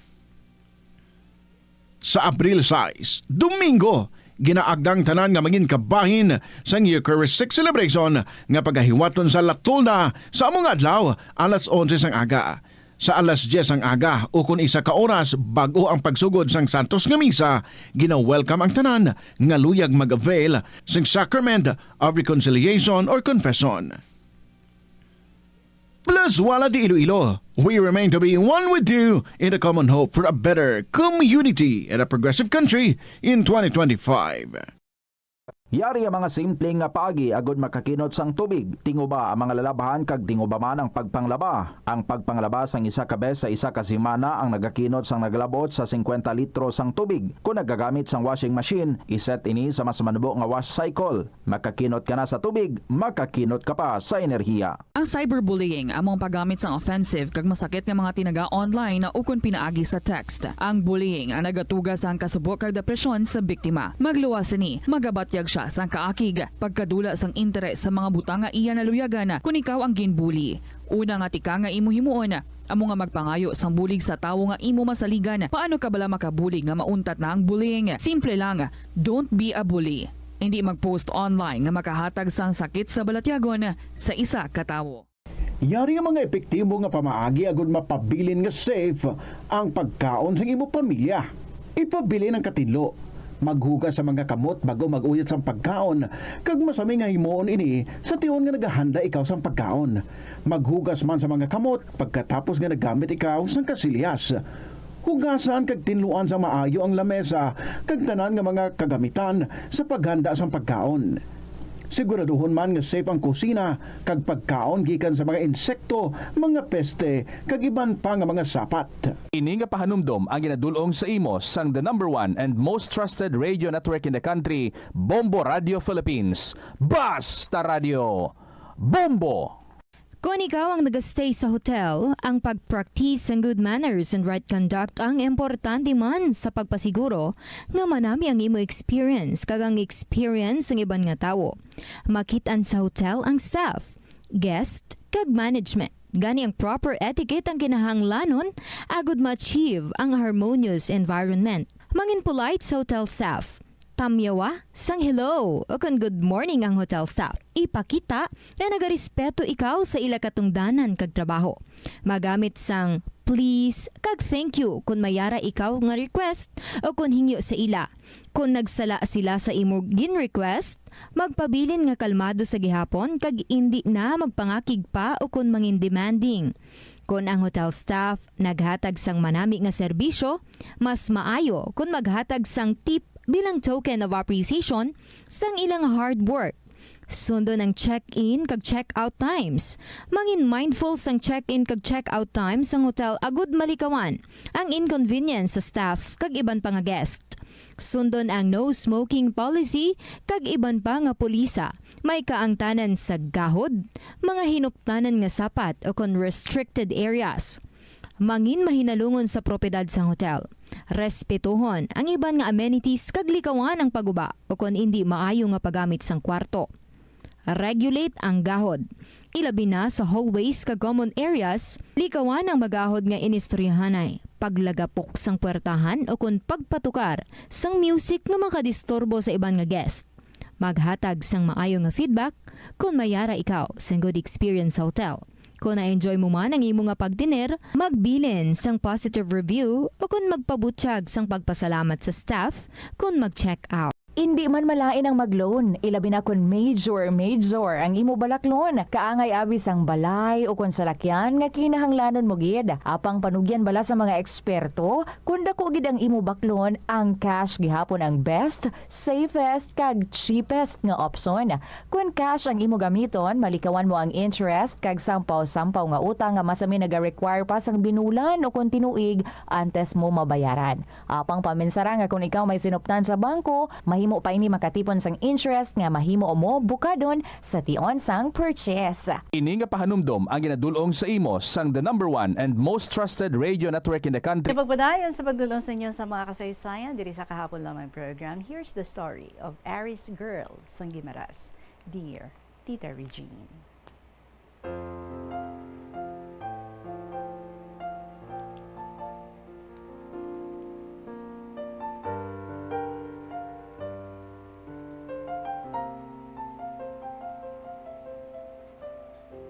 Una sa tanan, nagatamayaw gid ako sa mayong hapon sa tanan nga nagapamati sa sininga programa, tita.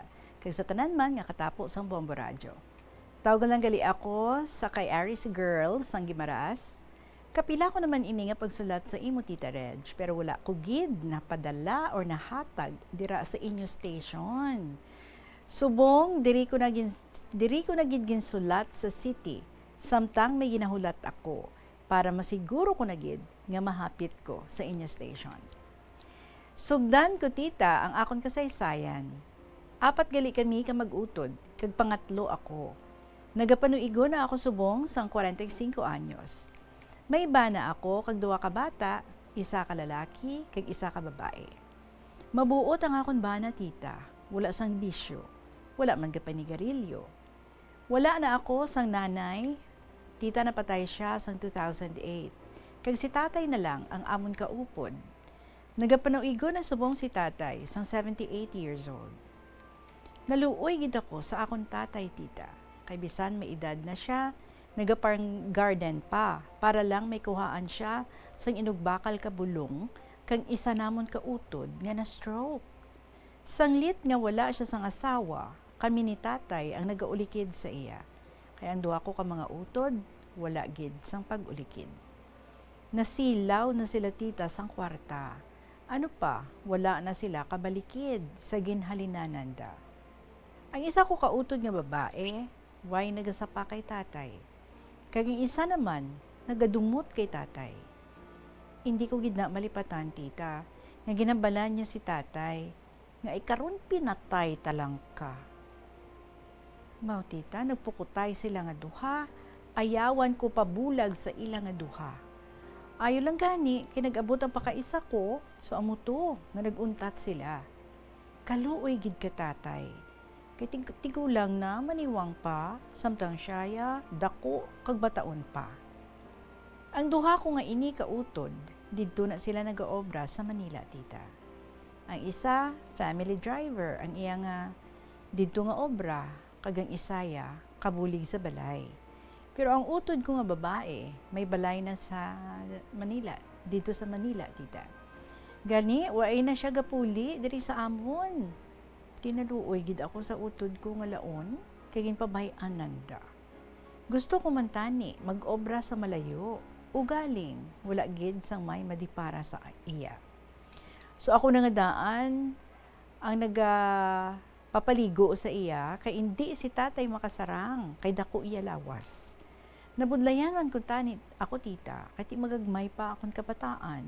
Tapos ibanahon ko, wala man sang permanente nga opera, pero ang hambal ko, may kaluoy gid ang mahal nga Diyos, tita. Siguro, mga pagtilaw lang ini sa amon kabuhi. Madamo pa tani ako isugpon, Tita Regine, o galing kay hapon na, matabok pa ako. Kani diri ko na lang anay tapuson ang akon nga sulat. Ari man diri ang akon matuod nga ngalan. Madamo id nga salamat sa pagbasa mo, Tita Regine. More power sa program kahapon lamang ang tagpadala. Aris Girl sang Guimaras.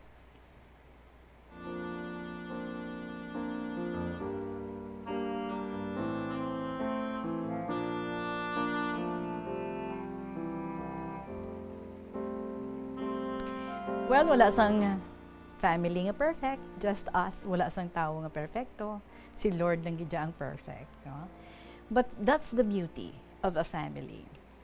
Nga even if may mga times nga wala nag-inintindihanay, but maabot gid no ang tion nga magaisa, magahugpong liwat ang family.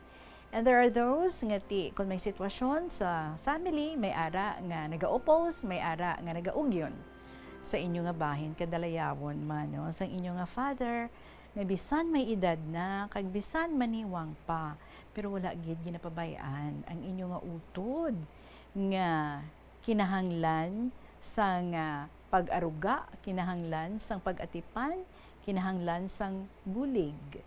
And I know nga hindi lang kaluoy no ang imo nga nabatyagan para sa imo nga father nga halos siya lang no ang nakita mo nga nagaulikid kaniga bulig, nagaatipan sa inyo nga utod nga wala man sang family kag kinahanglan gid nga atipanon. Kundi nga siguro no ang nagduso sa imo para nga magbulig ka sa imo nga father sa pag-alaga sa imo nga brother is ikaw mismo palangga mo ang imo nga utod, naintindihan mo nga dapat ulikdon kaguligan siya.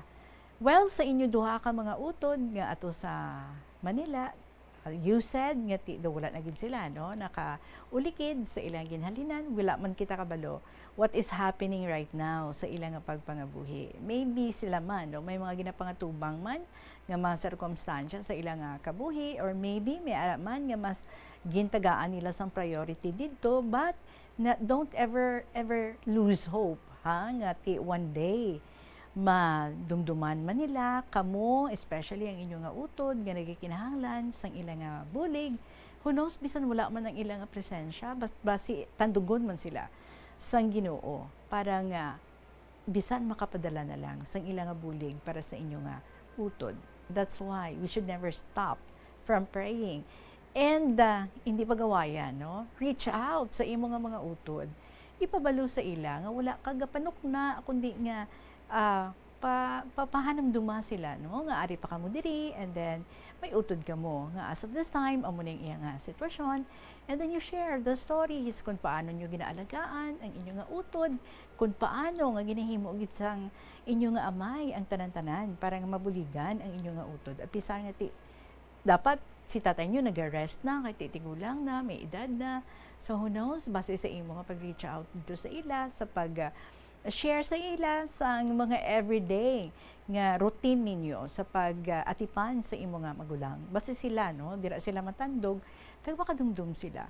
Na bisan pa paano, bisan sa gamay na lang nga pagpadala, bulig para sa inyo nga utod, at least, no, makahambal kita nga. They also contributed something. They also reached out kag naghatag sang bulig para sa inyo nga mga utod. For the meantime, I just hope nga kaangay sang imo nga amay nga wala ginalantaw ang kabudlay sang iyaman nga kaugalingon nga sitwasyon, kundi nga wala gid nagauntat kag padayon lang gid sa everyday nga pag-atipan sa inyo dira nga utod.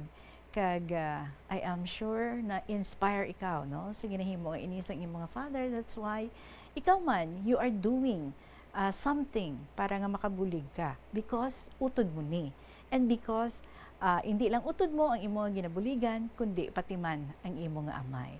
So we hope nga padayon lang ang pagpangatubang sang mga storm sa aton nga kabuhi, because all these things will just come to pass. Hindi pwede, no? Nga forever amo sina ang sitwasyon. May ara gid nga katawhayan, may ara gid nga paglaom, samtang padayon lang nga gina-entrust nato ng tanan sa Ginoo, and padayon lang kita nga nag-reach out kag nagapalangga sa aton nga isig ka pareho, especially sa imo nga utod.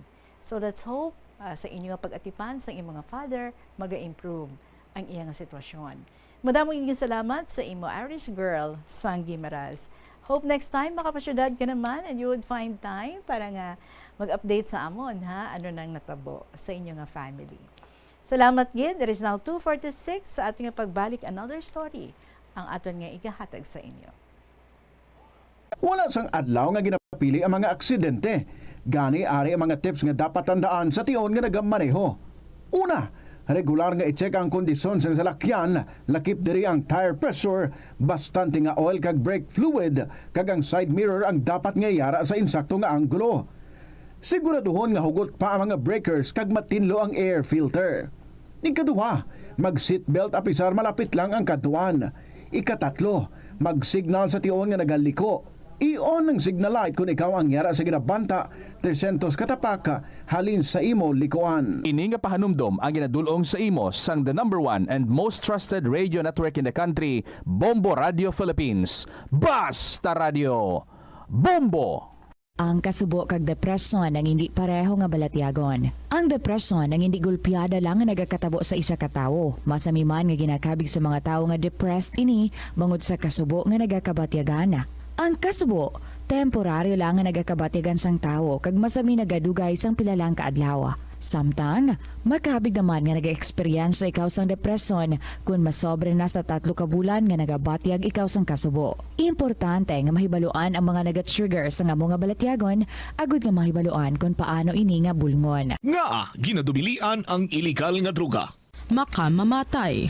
Ang nagagamit sang shabu posible mapatay tungod sa cardiac arrest o kung hindi gani tungod sa drug overdose. Makaguba sang lawas. Makadulot ini sang pagkaguba sang kidney o kung pag-angkon sang hepatitis. Posible man nga malatnan sang acquired immune deficiency syndrome o kung AIDS. Maglikaw sa iligal nga droga para sa matawhay kag malinong nga komunidad kag pamilya. Nagaproblema kagid bala kung paano magkasupod sang kwarta bangod sa wala tuong nga galastuhan. Better management ang kinahanglan dira. Isa ka tip abang spending awareness. Magamit sang money management app o kung pwede man nga malista mo agud nga ma-track o kung masundan mo ang imo gasto sa nagkalain-lain nga kategorya. Diri mo mahibaluan kung pila ang imo gasto sa hindi manggid kinahanglanon kaangay sang pagkaon sagwa, entertainment kag bisan ang adlaw-adlaw mo nga pagpangape-kape sagwa nga tuman ka gasto. Kung maedukar mo na ang imo kaugalingon sa sini nga mga andan mo, sigurado nga makahimo ikaw sang plano kung paano ikaw maka-improve. Ini nga pahanumdom ang ginadulong sa imo sang the number 1 and most trusted radio network in the country, Bombo Radio Philippines. Basta Radio Bombo! Yari ang mga simple nga paagi agud makakinot sang tubig. Kaayuha ang mga taga sa tubo kon hose. Indi tanan nga taga sa mahapos kagilayon nga makita tungod ang mga tubo kon hose ang nakalubong sa duta o kon semento nga bahin sang balay. Kung magsigi ang mga tagas nga ini, mahimo nga magalabot sa 10,000 ka litro sang tubig ang mausik sa isa ka tuig. Maggamit sang leak detection tool o kon magkonsulta sa mga eksperto kung may pagpangduwa-duwa nga may tagas sa mga tubo sang tubig agud ini gilayon nga makaayo. Madamo sa ato ng hindi katulog kung wala sang electric fan. Kaya rin pila sa hindi manaming epekto sa paggamit sa fan kada gabi. Congestion ang naga-circulate ka hangin halin sa mga fans. Ang makapadry sang baba, ilong kag tutunlan. Allergies, masami nga madala sa hangin ang mga yabuok na naga-trigger sang allergies. Makatugas ang muscle cramp ang hangin nga naghalin sa mga electric fan. Ang mga kun kaisa, may eksperyensyahan ang masakit na lawas kung magbugtawa. Importante man nga regular nga tinluan ang fan blades. Agad masigurado nga hindi ini pagkiniran sang yabuok. Yari ang mga epektibo nga pamaagi agud mapabilin nga safe ang pagkaon sa imo pamilya. Lutoon sa maayong pagkaon, ilabi na ang karne, manok, itlog, kag mga seafoods. Sa pagluto sa mga pagkaon nga may sabaw o konsarsa, pabukalan, kag paturon nga nagalabot ini sa 70 degrees Celsius ang temperatura. Bago kaunon, initon sang husto ang mga nabilin nga mga pagkaon o konsudan. Taguon ang pagkaon sa husto nga temperatura. Hindi pag-ibilin ang naluto nga pagkaon sa ordinaryo nga temperatura sa sulod sang 2 ka oras. Ibutang gilayon sa refrigerator ang luto nga pagkaon kag mga pagkaon nga madasig mapanos. Ipabiling nga mainit o kung masobra sa temperatura nga 60 degrees Celsius ang luto nga pagkaon, bago ini ihanda sa imo pamilya. Hindi pagtaguon sa madugay ang pagkaon mangin sa refrigerator. Ini nga pahanumdom ang ginadulong sa imo sang the number 1 and most trusted radio network in the country, Bombo Radio Philippines. Basta Radio Bombo! Hindi ako Kada 39 segundo, may isa ka tawo nga nagakabiktima bangod sa paggamit sang computer. 8 ka milyon sa kada tuig ang ginaatake sang hacker. Likawan ang mangin isa sa biktima, mangin mahinalungon sa mga ginapanghatag nga impormasyon, protektahan ang kaugalingon, paggamit sang internet pasangkaron. Ini nga pahanumdom ang ginadulong sa imo sang the number one and most trusted radio network in the country, Bombo Radio Philippines. Basta Radio! Bombo! Kunyara ikaw sa balay sang iban, importante ang pag-practice ang good manners and right conduct sa pagpakita sang respeto sa tagbalay, sa ila space, kag sa ila pamilya. Be punctual. Kung ginimbitar ikaw sang tagbalay nga magkadto sa ila, mag-abot sa ginistoryan nga oras, hindi tuman ka temprano kag hindi man tuman ka late. Paibalon gilayon ang tagbalay kung makaabot ka nga late o kung hindi ka makakadto sa ila. Magdala sang regalo sa tagbalay kaangay sang bulak o kung pagkaon.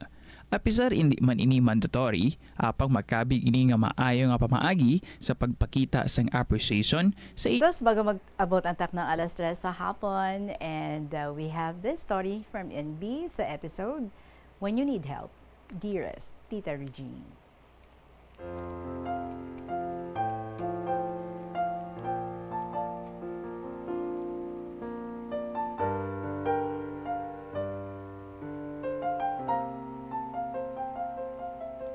Hello to all staff and members of Bombo Radio Philippines, especially to you, Tita.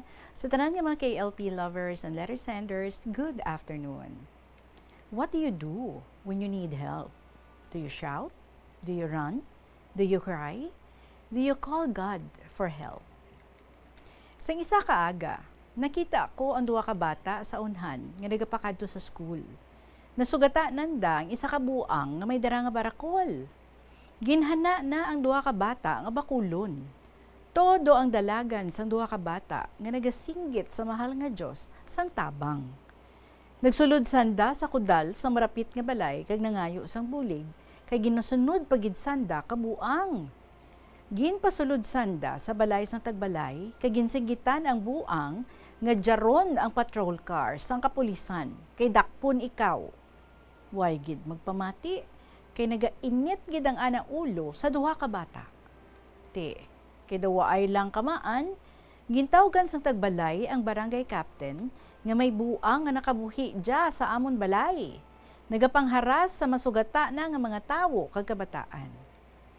Tita Regine, why gid maghiriman anay nga tuya gali sa pihakang purok, may ginlagas siya 3 kananay nga nagapangutan sang lupo kag tugabang sa taramnan. Nagdalagan sanda pakadto sa payag, kay naman ananda may tao tuya nga nagapatubig sang iya nga sabon. Nagsinggit sanda, may buang, Diyos ko, buligi kami, bakulon kami sang buang. Nawagak pang patadyong sang isa ka nanay nga ginhawidan man sang isa ka nag-iririhi. Samtang ang isa, gabit-bit sang 3 nanda kaalat, kag nawigit pa ang ana maraman. Nakibot ang tawo, nagbungkaras kagwa sa payag, kagin palukpan sang tear gas ang buang. Hasta na lagyo. Todo ang dalagan, kag tuya nakalusot sa amon aragyan. Ibalik taanay sa kapitan, gintawag na ang mga tanod nga dakpon ang buang kay delikado, nagapangharas sa mga tawo kag kabataan. Ay abaw, nagdalagan todo ang buang nga hindi magpadakop. Bayad lang kay barakol lang ang iadala, hindi kutsilyo. Nagbulig lambat ang mga pumuluyo, hasta nadakpan gidman, kagindala sang patrol car para idulong sa presuhan sa mga buang. Dako gid ang pasalamat sa mga pumuluyo sa aton mahal nga Dios nga nadararon ka patrol car ang buang. Tita Regine, hindi gid mahimo nga hindi kita kapangayo sang bulig sa aton kapareho. Mga kauturan, mga himata, mga kasilingan, mga abyan, sa dako nga rason, no man is an island, but a part of the main. Sa isa kahapon, nagpa-harvest ang among kasilingan sa ilang 1 hectare nga parayan.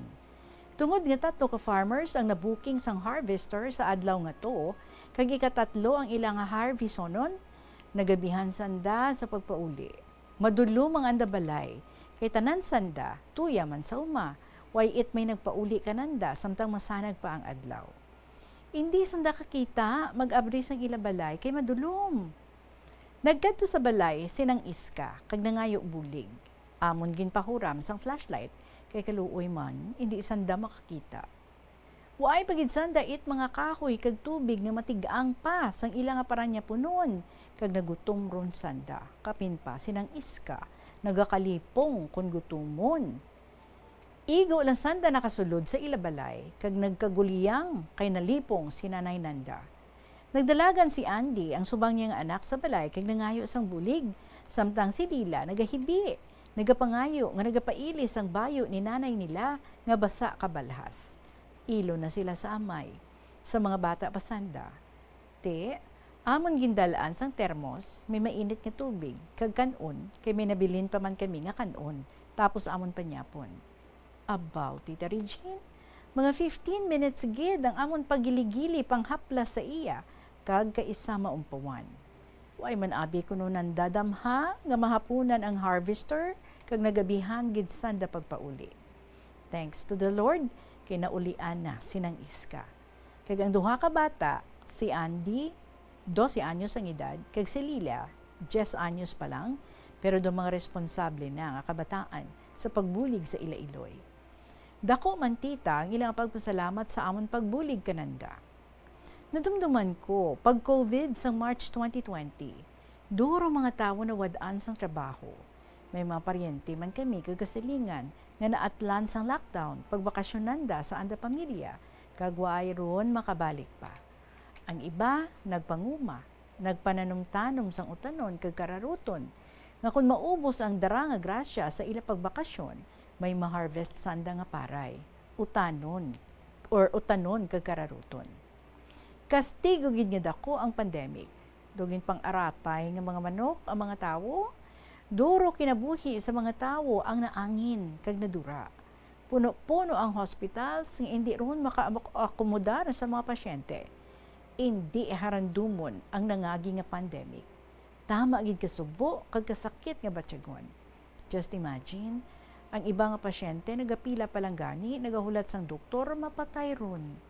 Hamak mo ang kalawigon, mga 3 man katuig ang pag-antos naton, kagkaisa magbalik sa new normal nga nagtahaw ron ang pandemic. Nalipay kita, pagpasalamat sa aton mahal nga Diyos, pero waay lang mahibalui, nagtuhaw kasunod ang ASF or African Swine Fever. Waay man pili, haros darag ko kag magagmay nga pigiri ang napang-biktima. Luha, sipon, sakit sa ulo, kag tagipusoon, ang ginantos naton nga pumuluyo kung paano makasurvive sa amo nga situation.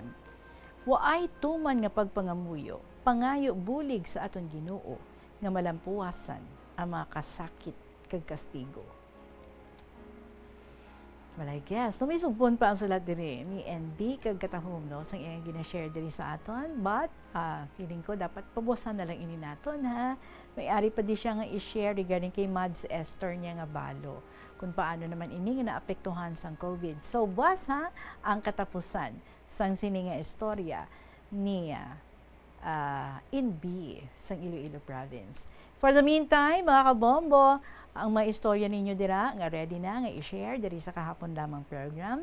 I would be waiting sa email. Paki-email nyo sa bombo_iloilo@bomboradio.info or kung ginsulat ninyo, ipadala nyo lang sa kahapon lamang program. DYFM, Bombo Radio Iloilo, Sky City Tower, Mapa Street, Iloilo City.